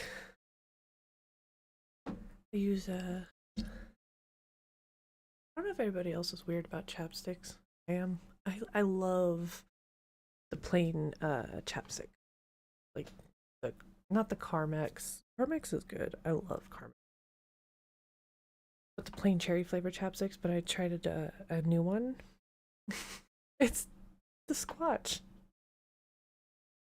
It's moisturizing vanilla bourbon. The Squatch. It's weird. There's little turnstile things up here, not down here. Weird.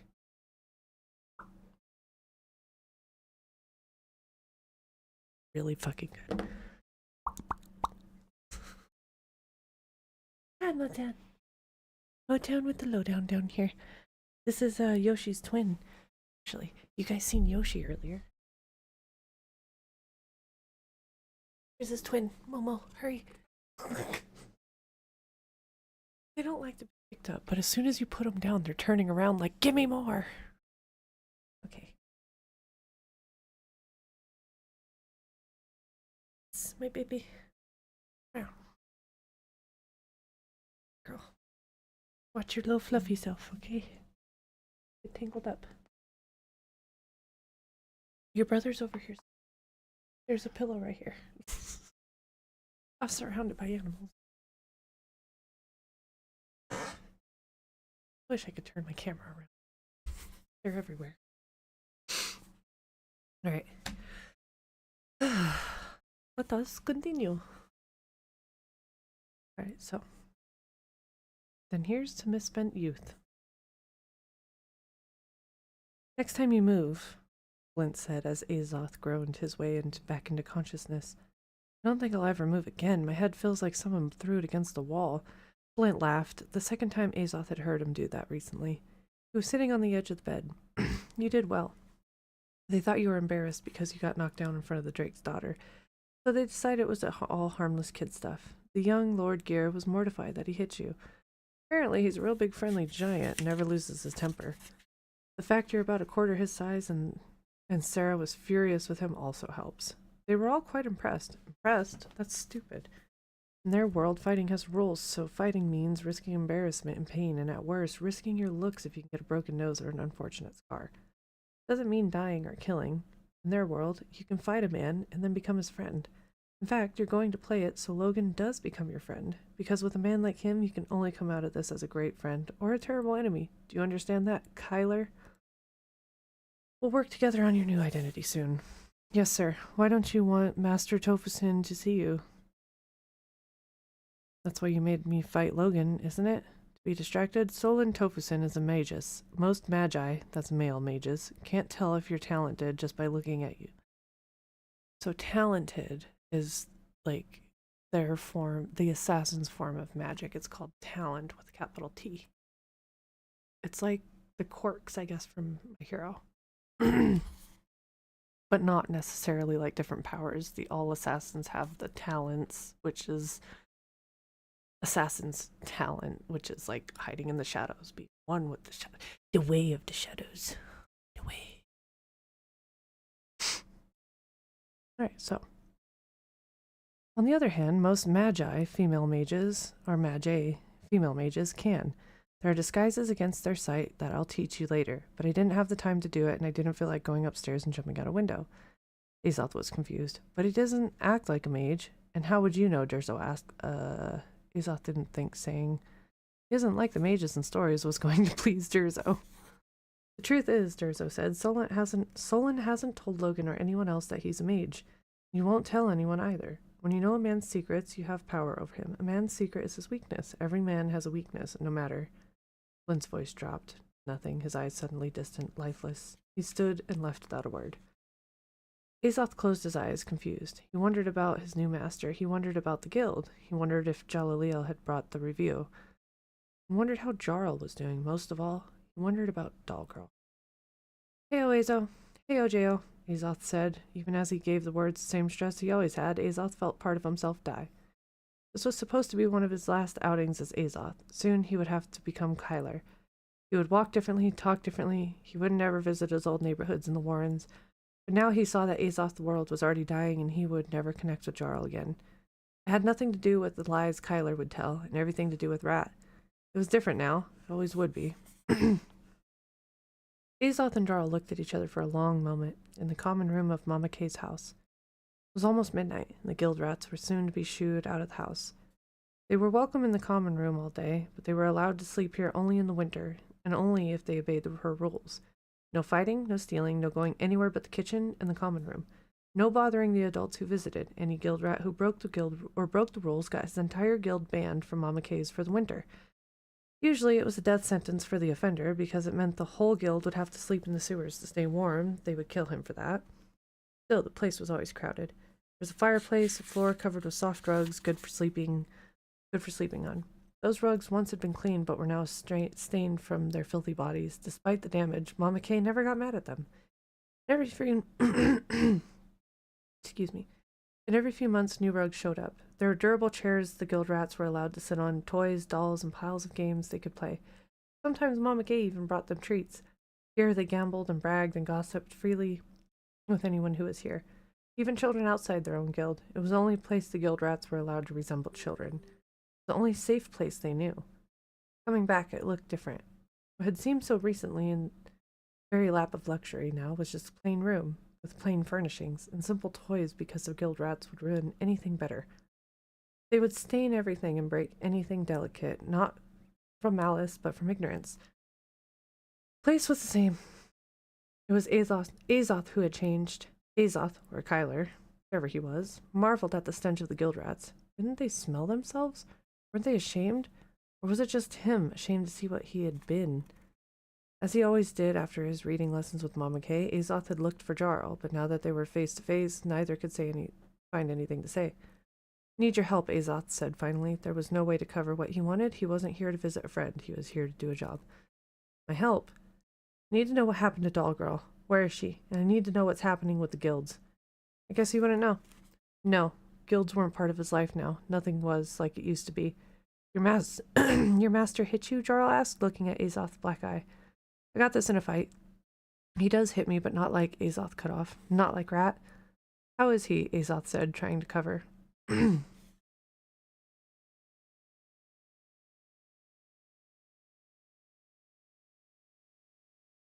Goodness, I had to take a drink of water.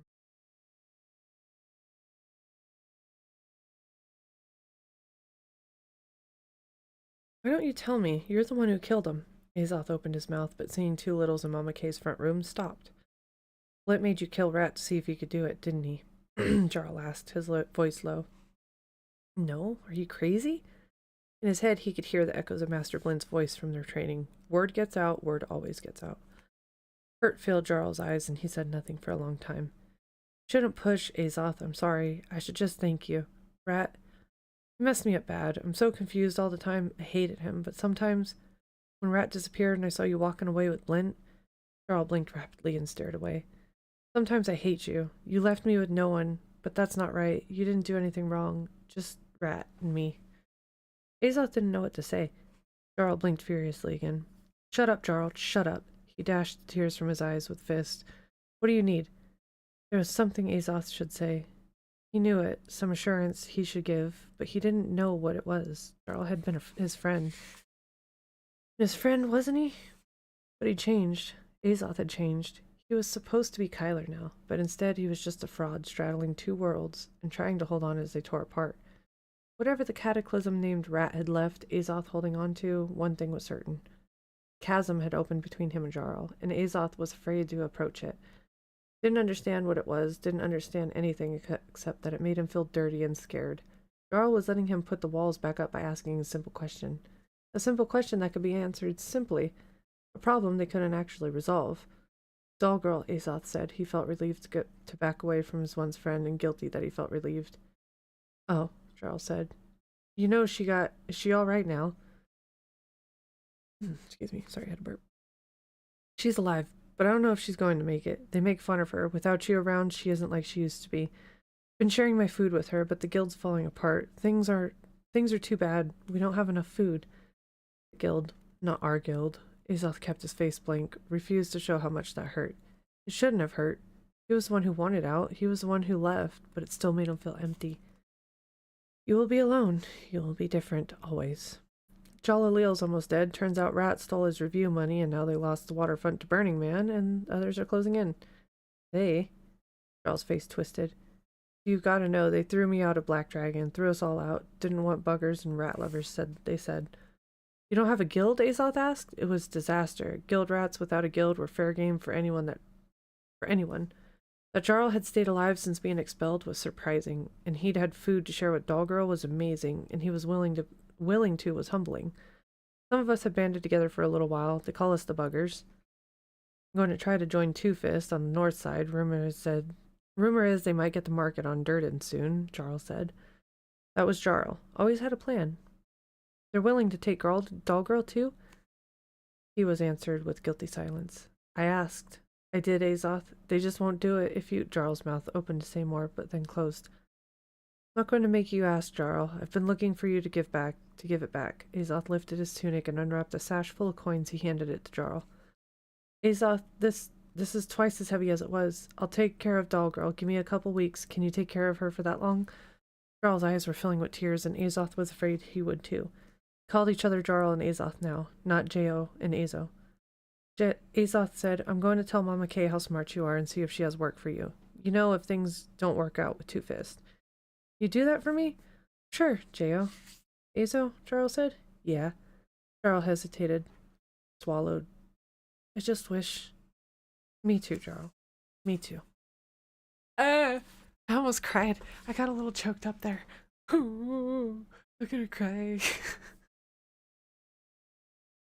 Oh my god. Why is that so sad?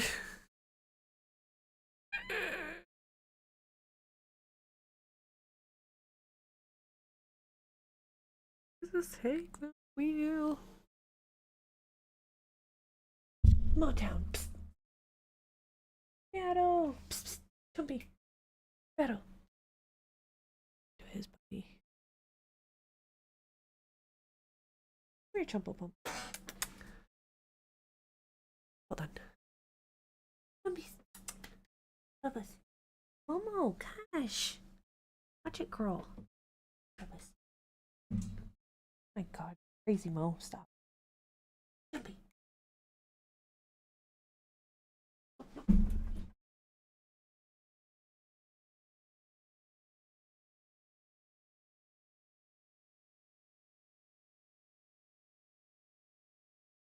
Ugh.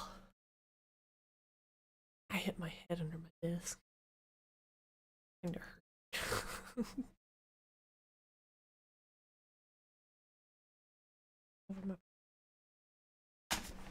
Okay, I think we can get one more chapter in. That was really sad, though. Two best friends grown apart.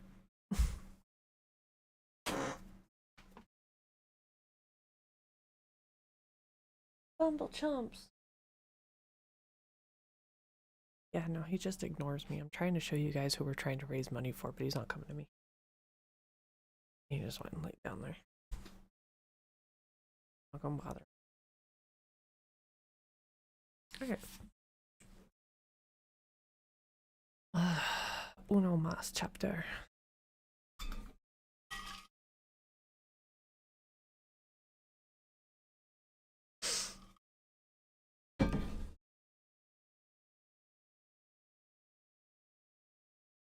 Oh, tired, guys. Chapus. I just keep rereading the profound sadness. Such is life right now. Profound sadness. I've noticed it's been difficult for everyone. Can I get my corgi back?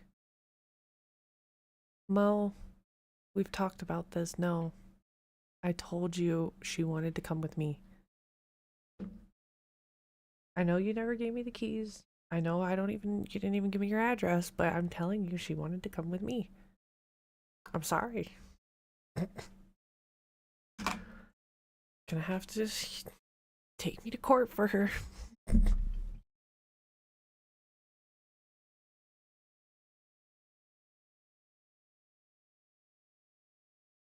I'm not sure if you were here for the last chapter.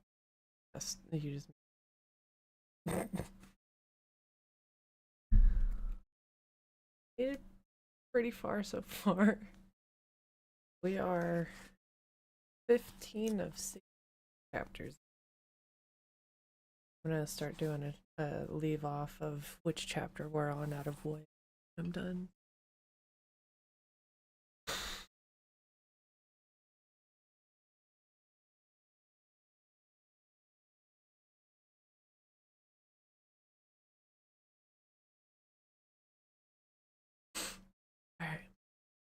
Onward for chapter 15.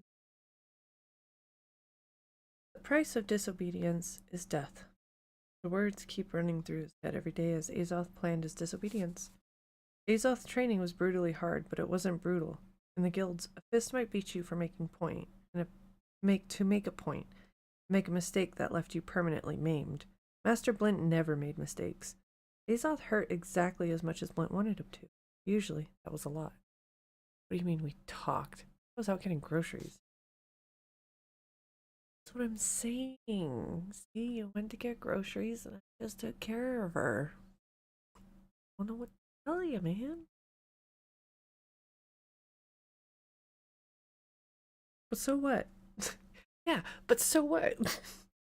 Azoth had 2 meals a day. He could eat as much as he wanted, and Blint worked the soreness out of his muscles every day as they trained. At first, everything was curses and beatings. Azoth couldn't do anything right, but curses were just air, and beatings were just momentary pain. Blint would never maim Azoth, and if he chose to kill him, there was nothing Azoth could do to stop him anyway. It was the closest thing to safety he'd ever known. Within weeks, he realized he liked the training. Sparring, blunted practice weapons, the obstacle courses. Even the herb lore, learning reading with Mama K was hard, but so what? 2 hours of frustration a day was nothing. Azoth's life was good. Within a month, he realized that he was talented. It wasn't obvious, and he hadn't been so keyed into Master Blint's every mood and reaction. He would never have noticed. But now and then, he'd see a faint look of surprise as he mastered some new skill more quickly than Master Blint had expected.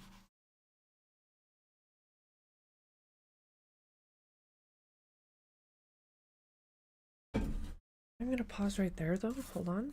It shows we have an ad break in 2 minutes, so I'm just going to go ahead and run that right now so we can.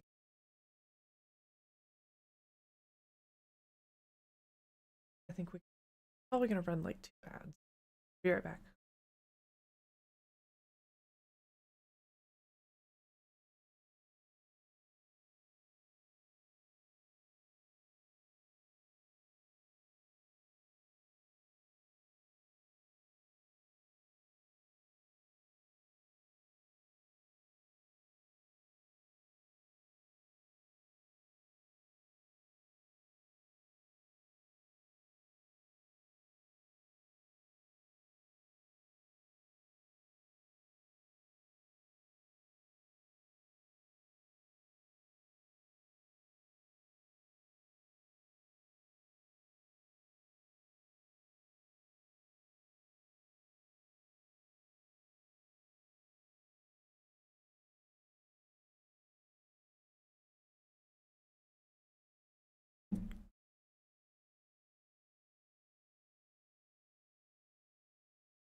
What?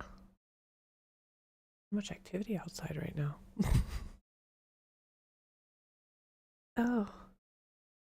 Anybody hear those gunshots off a blank? Multiple gunshots. Oh, dear lord. That's all my ring neighborhood have. The road they're talking about is probably like a minute drive away from me. Oh well.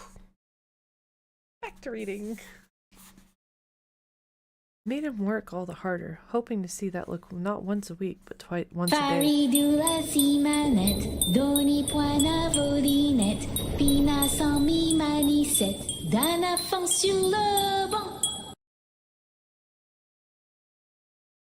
Good night, Mo. Thanks for that. Made him work all the harder, hoping to see that look not once a week, but once a day. For her part, Mama K made him decipher squiggles for longer than he could imagine. He had a way of smiling and just saying the right thing that pulled him along through the hours. Words were power, she said. Words were another sword for the man who wielded them well, and he would need them in the world if the world was to believe that he was Kyler Stern. Mama K worked with him on his alternate identity, quizzing him with likely questions other nobles would ask, helping him come up with harmless stories about growing up in Eastern Sonaria. excuse me, and teaching him the rudiments of etiquette. She told him Count Drake would teach him the rest once he went to live with the Drakes. When Azoth walked into the Drake's door, she said he would be Kyler forever. Blint would train him in a safe house on the east side. Mama Kay would meet with him in one of her own homes on the east side. Only when he started accompanying Blint on jobs would he return to the Warrens.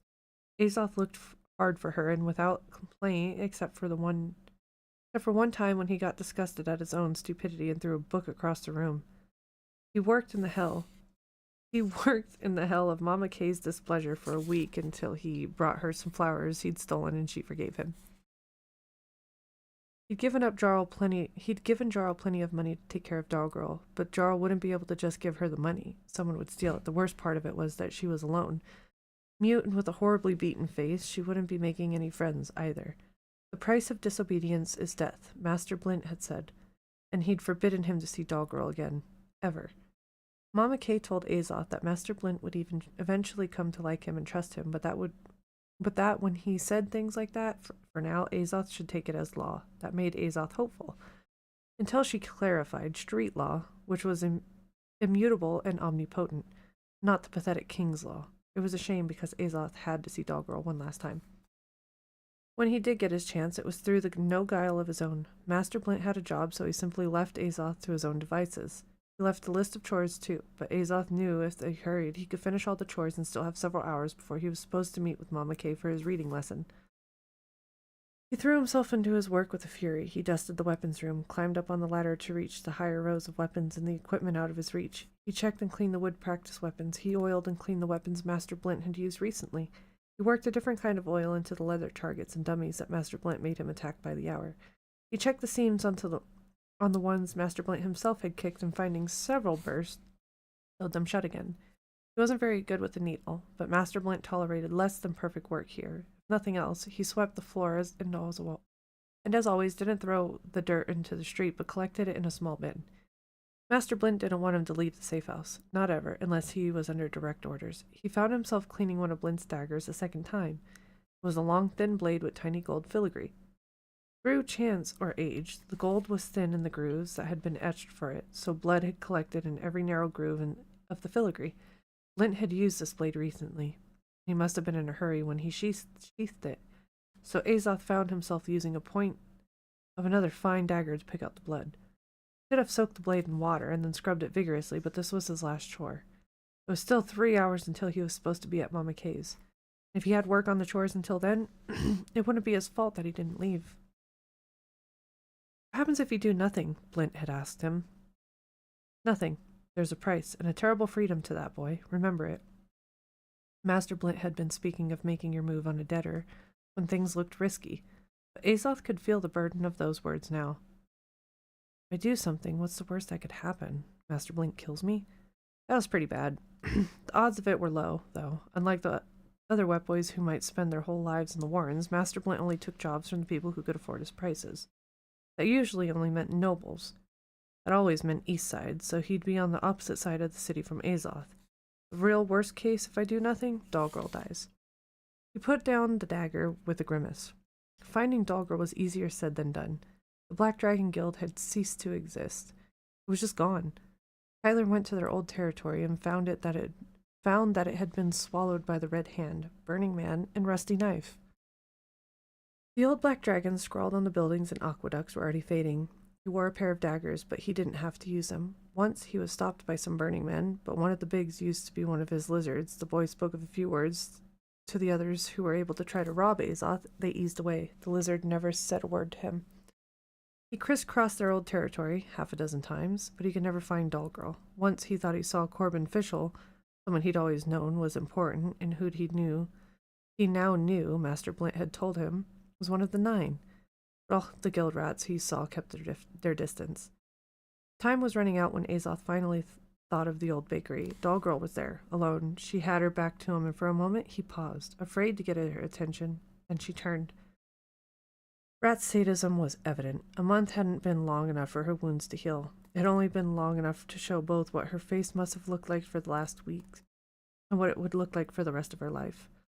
Rat had beaten her fists her first, just beat her into submission or unconsciousness. Then he'd taken a knife to her face, one deep cut loop from corner of her left eye to the corner of her mouth. It had been stitched with dozens of tiny stitches, but the resulting scar would tug the corner of Dollgirl's mouth into an unnatural grin for forever. Her other cheek bore a broad X-shaped cut, which was matched again by a smaller X across her lips in front. Eating, smiling, frowning, moving her mouth at all must have been excruciating.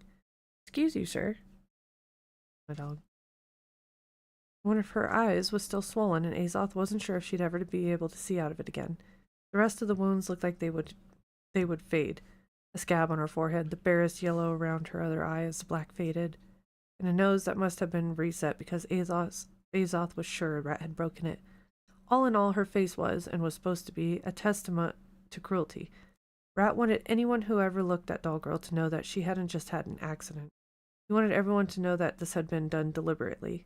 For a moment, Azoth wished Rat's death had been even more horrible. Then time seemed to start again. He was staring at Dollgirl, staring at his friend's face with open horror. Her eyes, that had been so full of surprise and sudden hope, brimmed full with tears. She covered herself and turned away, crying silently, her thin shoulders shaking. He sat next to her. "I came as soon as I could. I've got a master now, and I had to disobey him just to be here, but I couldn't leave you there. Or I couldn't leave you here. Things have been bad, huh?" She just started sobbing. He could just imagine the names they must have called her. Sometimes he wanted to kill everyone in the Warrens. How could they make fun of Dollgirl? How could they hurt her? It was a miracle she was still alive. A miracle of Jarl. Jarl must have risked his life dozens of times. Azoth scooted over and pulled her close. She turned and clung to him as if her tears would wash her away. He held her and cried. "Momo, stop it! He's trying to figure himself out. Stop being a baby." She's literally, my old man is trying to lay down, and she's over here just and he's just like, he's freaking blind, man. Mo, you're a bully. Why you gotta be such a bitch sometimes? I love you, but you're so cute and angry. Give me that look. Yo, you get away with everything.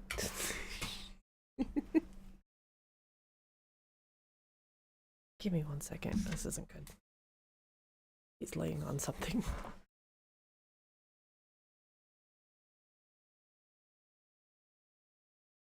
Oh my goodness.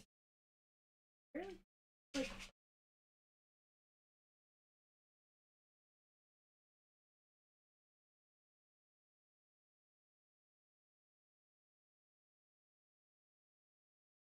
feet on my foot pedal. Would have been pushing some buttons. It's programmed to buttons on my keyboard. But Momo, she is the precious, but she runs the house, dude. Like, she is the troll. She is everything.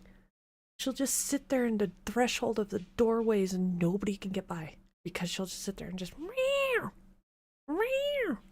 I'm dead serious. It's sad. I have to, like, pick her up and move her sometimes so everybody can get past the traffic jam. Oi! Welcome back in. We're finishing up this chapter.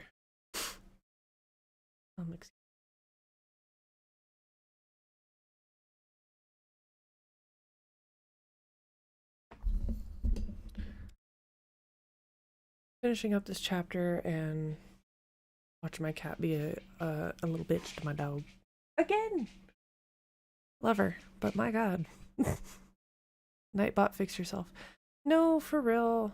I was fucking with it earlier. I don't know what's going on. Like, I tried to whitelist. I've tried to enable the links for everything. It's just not working. The book command isn't even working.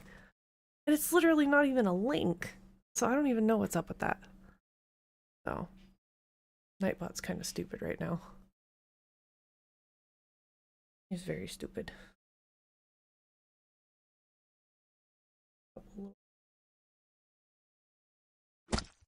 Oh my god. Somebody used some bits. Missed.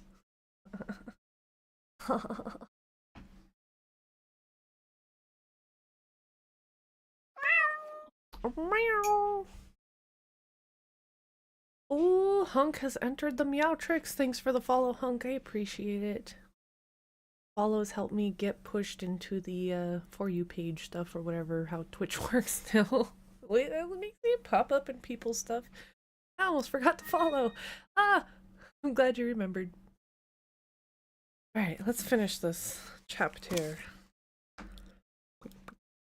Okay.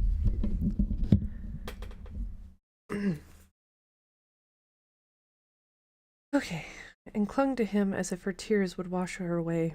He held her and cried. Time passed. Azoth felt like he'd been squeezed dry. He wasn't sure how long he'd held her, but he knew it had been too long. I have good news, he told her. He looked at him with those big brown eyes. Come with me, he said. Dollgirl followed him out of the Warrens, over the Vanden Bridge, and to Count Drake's. Her eyes widened as they headed toward the Count's house, and further when the old porter opened the door for Azoth and showed them in. Count Drake was in his office. He rose and ushered them in, somehow not even registering surprise at how awful Dollgirl's face looked. He was a better person than Azoth. Has Azoth told you why you're here, young lady? The Count asked. The name was a deliberate choice, Azoth saw. Dollgirl was a part of Azoth's life. She wouldn't be a part of Kyler's. She wasn't going to know his new name. Dollgirl shook her head shyly, clinging to Azoth. Found a family for you, Dollgirl, Count Drake said. They want you to come and be their daughter. They're going to take care of you. You'll never have to sleep on the streets again. They serve in a house here on the east side. If you don't want to, you never have to go back to the Warrens again. Of course, it had all been a little more involved than that. Count Drake had known the family for some time. They had taken in their other slave-born orphans over the years, but couldn't afford to feed another. So Azoth had sworn that he would provide for her out of his wages, which were already generous, and which Master Blint had told him would increase as he becomes more useful. Count Drake had been enamored of keeping any secret from Master Blint, but after Azoth had explained what had happened, he'd be willing to help. Dollgirl clung to Azoth, either not understanding or not believing what the Count had just said. Dollgirl clung to Azoth, either not understanding or not believing what the Count had just said.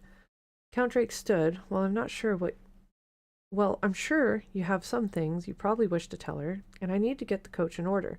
So if you'll excuse me? He left them alone, and Dollgirl looked at Azoth with accusing eyes. You never were dumb, he said. She squeezed his hand hard. My master ordered me not to see you. Today is the last time we ever get to see each other. She tugged his hand, face pugnacious. Yes, ever, he said. I don't want it to be this way, but he'll kill me if he finds out I defied him even this much. I'm sorry. Please don't be mad at me. He was crying again, and there's nothing he can do. I have to go now. He might be back any time. I'm sorry. He tore his eyes from her and stepped toward the door. Don't leave me. The voice sent a lance of ice down his spine. He turned incredulous. It was a little girl voice, exactly like you'd expect if you didn't know Dollgirl was a mute. Please? Dollgirl said. It was a pretty voice, incongruous, coming out of a beaten mask of a face Rat had left her. Azoth's eyes filled with tears again, and he ran out the door. Straight into someone tall and lean, and as hard as if he'd been cut out of a solid rock. Azoth fell on his butt and stared up in horror. Master Blint's face was purple with fury. You dare, he shouted. After all I've done for you, you defy me. I just killed one of the 9, and what do? You walk around the killing ground for 2 hours so everyone knows Blint's apprentice was there. You may have cost me everything. He swept Azoth off the ground, as if he were a kitten, and hit him. Azoth's tunic tore in Blint's hand as he fell back from the force of the blow. But Blint came forward, and this time his closed fist crashed against Azoth's jaw. Azoth's face rebounded off the Count's floor, and he barely saw Dollgirl flying at Master Blint as the huge black sword cleared its sheath. Don't hurt her, Azoth shouted. Insanely, he threw himself at Blint and grabbed Retribution's blade. But Blint was a force of nature. He didn't even slow as he scooped Dollgirl up and deposited her in the hall. He locked the door, unlocked it, and relocked it in a rapid succession. He turned back to Azoth, but whatever he was about to say died. The great black sword was still locked in Azoth's hand, cutting to the bone. Except that now it wasn't black. The blade was glowing blue. Incandescent blue fire surrounded Azoth's hand, burning cold into his cut fingers, spreading down the blade. No, not that! It's mine! Blint cried. He flung the sword aside as if it were an adder, away from both of them. If it If there had been fury in his eyes before, now it turned to absolute unreasoning rage. Azoth didn't even see the first blow. He didn't even know how he'd reached the floor again. Something wet and sticky was blocking out his vision. Then the world faded into repeated heavy blows and exploding light and pain and the sharp garlicky breath of Master Blint and distant shouting and banging on the door that seemed farther and further away.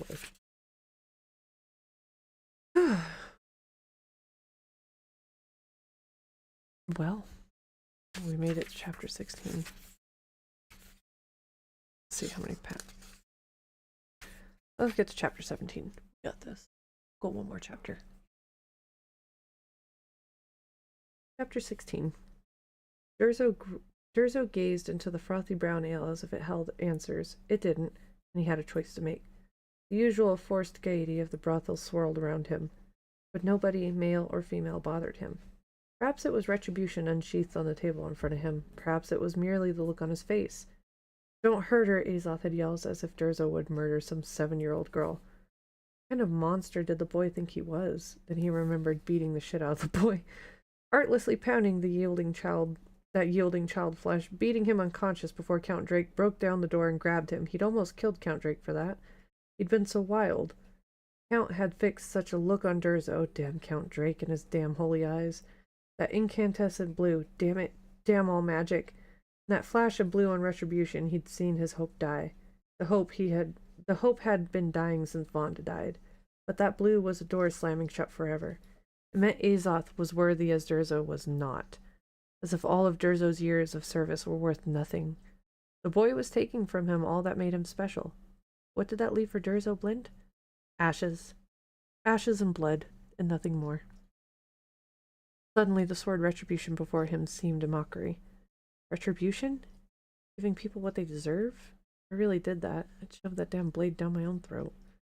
Last time he'd been so close to madness had been when Vonda died, 4 months and 6 days ago. Sighing, he swirled the ale around in the glass. But he didn't drink.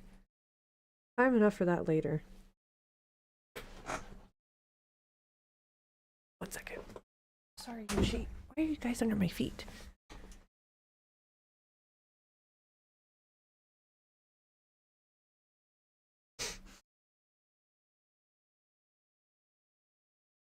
Okay. The last time he'd been so close to madness had been when Vonda died, 4 months and 6 days ago. Sighing, he swirled the ale around in the glass, but he didn't drink. Time enough for that later. Later, after he made his decision, he'd need a drink. He'd need 12, no matter what he decided. He drank a lot with Vonda. It pissed her sister off. Of course, the whole relationship had pissed Mama Kay off. She'd forbidden Durzo to see her innocent little sister. She'd forbidden Vonda to see the wet boy. Mama Kay, so smart in other matters, had probably done more to get their relationship going than anything. Surrounded by easy flesh, whether he paid for it or not, Guinevere's little sister was suddenly intriguing. He wanted to know if that virginal bit was an act. It was. He'd been disappointed, but had hidden it. It was hypocrisy. Anyway, and she'd had plenty of other mysteries. Vonda didn't always treat him well, but at least she didn't fear him. He didn't think she understood him enough to fear him. She seemed to just glide along on the surface of life while others had to plunge into the sewer water. Durzo hadn't understood her, and it had tranced him. After their affair started, he might have kept it a secret. He could have. He knew Guinevere's schedule well enough that they could have kept things going for years. Even with Guinevere's insight, Durzo knew how to be inscrutable, but it hadn't happened. Vonda had told her. Probably announced it immediately. If Durzo knew Vonda, might have been a little callous, but Vonda didn't know what she was doing. End this now, Durzo Blint, Guinevere had told them, quite calmly. She'll destroy you. I love my sister, but she will be your ruin. It had all been words. Words to get Guinevere's way. As always, with all her power, it infuriated her that she couldn't run the lives of those she really wanted to. She'd been right, of course, maybe not in the way she had meant, but she'd been right. Guinevere always had understood him better than anyone else, and he understood her. They were mirrors to each other. Guinevere Carina would have been the perfect for him if he could love what he saw in the mirror. Sophie, you're moving my PC, dude. Give me 1 second. About that guy.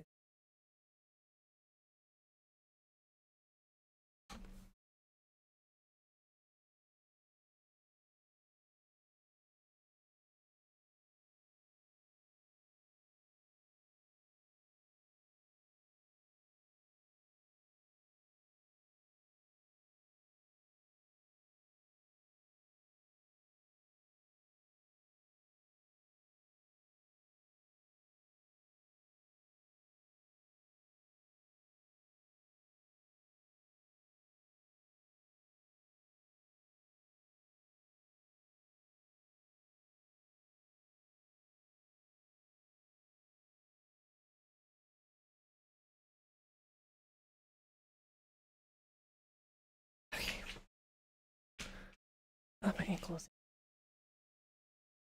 Okay.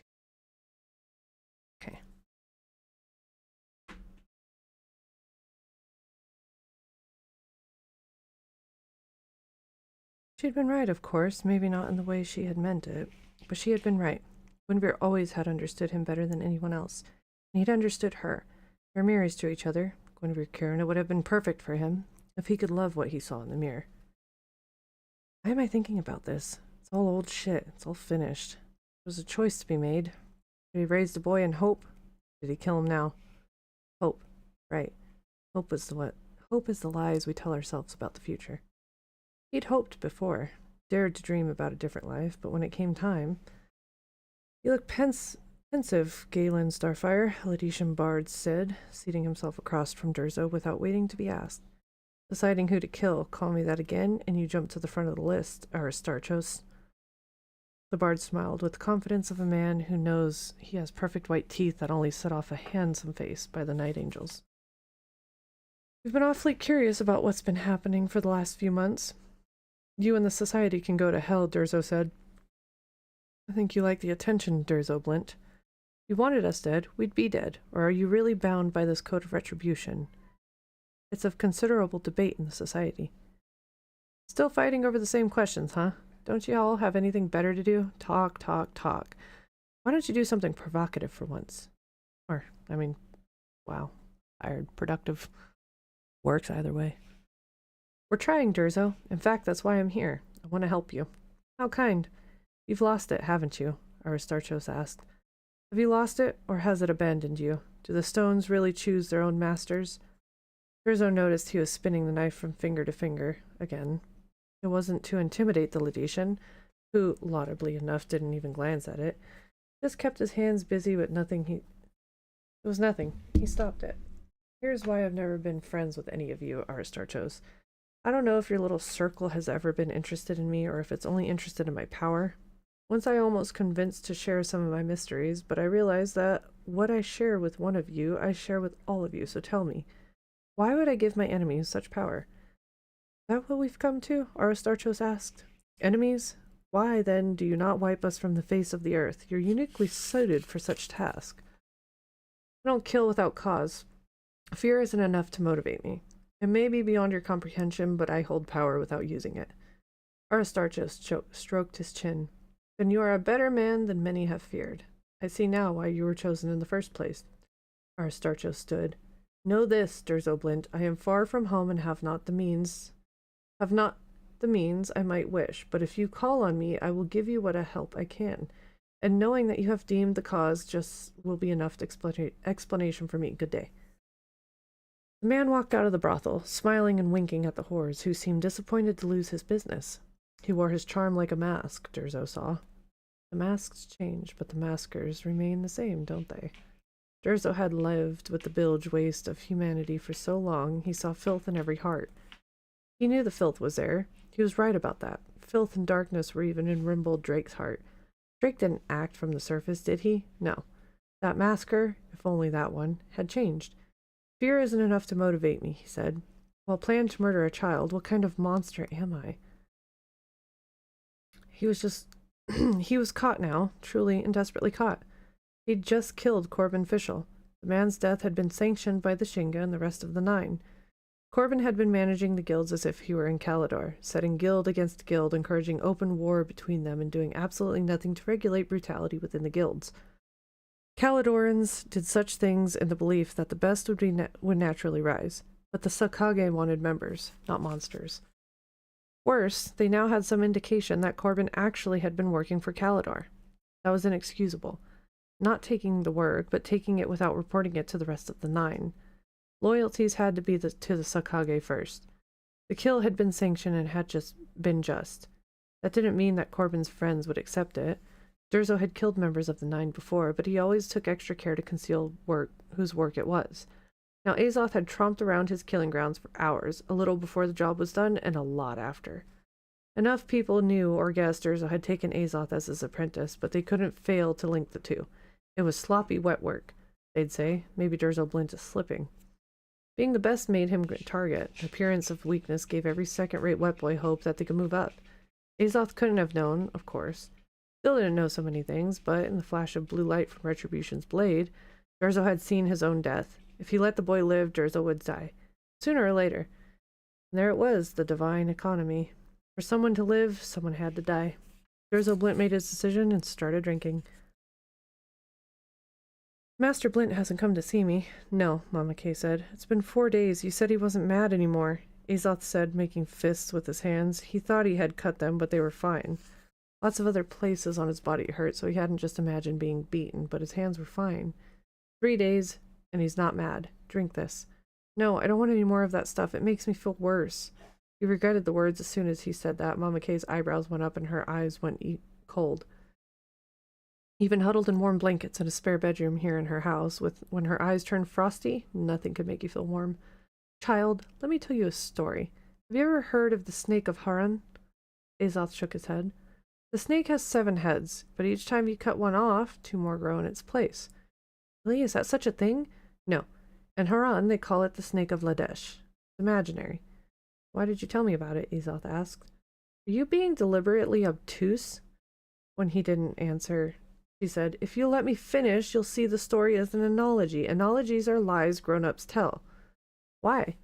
Being stuck in a bed was making Azoth petulant. Why does anyone tell lies? Because they're useful. Now drink your medicine and then shut your mouth, Mama Kay said. Azoth knew he was pushing it, so he didn't ask any more. He drank the thick mint and anise-flavored brew.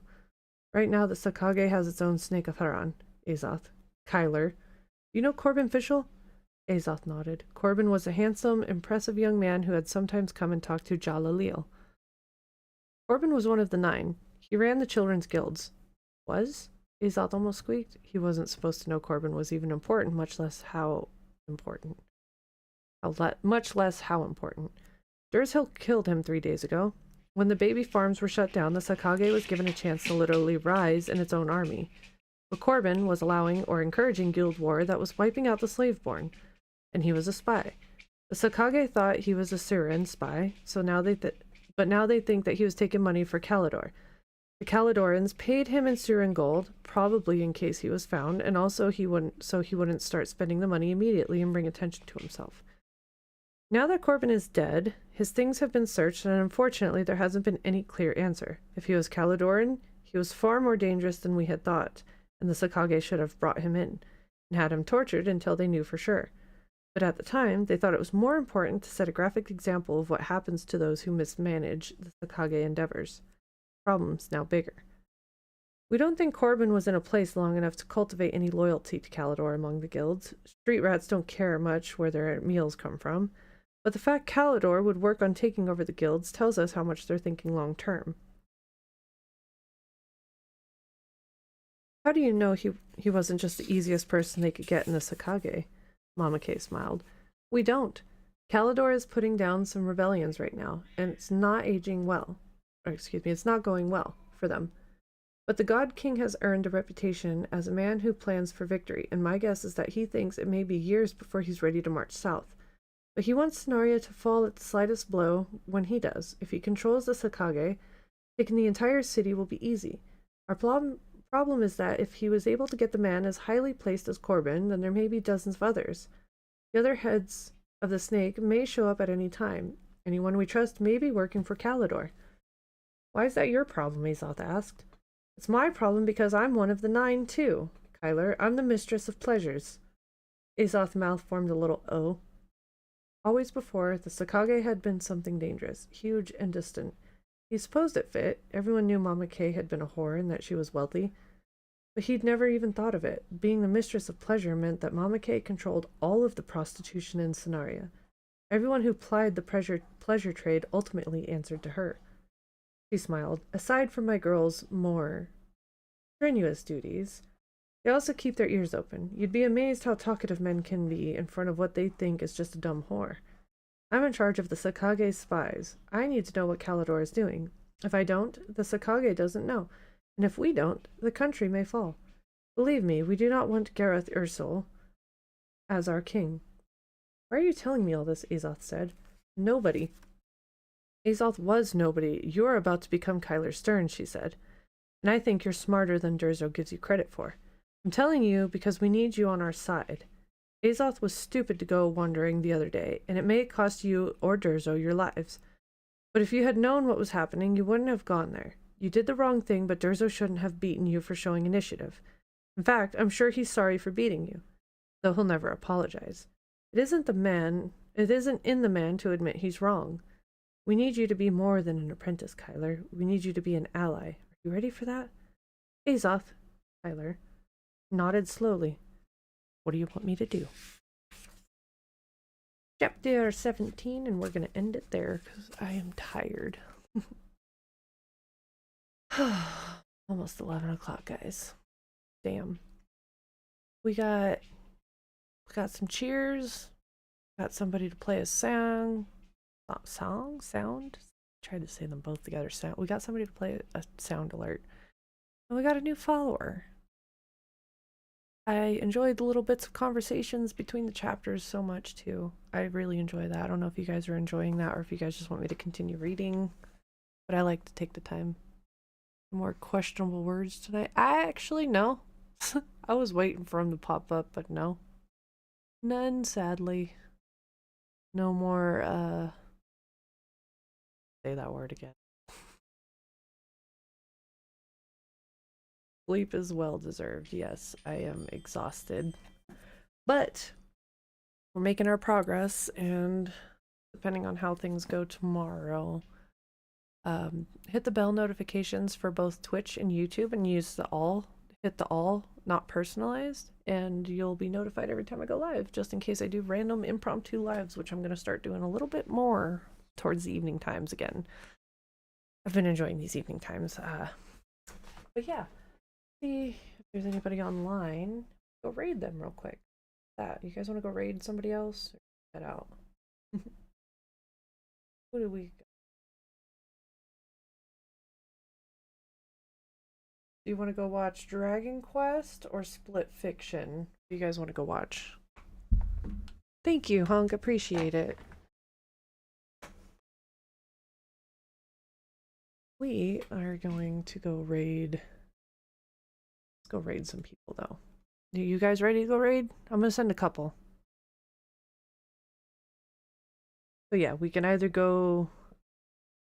We could go raid somebody playing Split Fiction, or go raid somebody playing Dragon Quest 7. What you guys want to do? Dragon Quest 7, he's only got 2 people. The other person's got 27, so...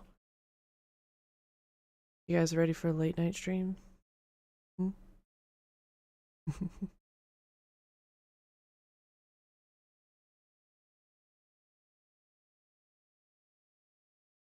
Alright, let's do that. Actually, you might enjoy this one. Here, Yeet.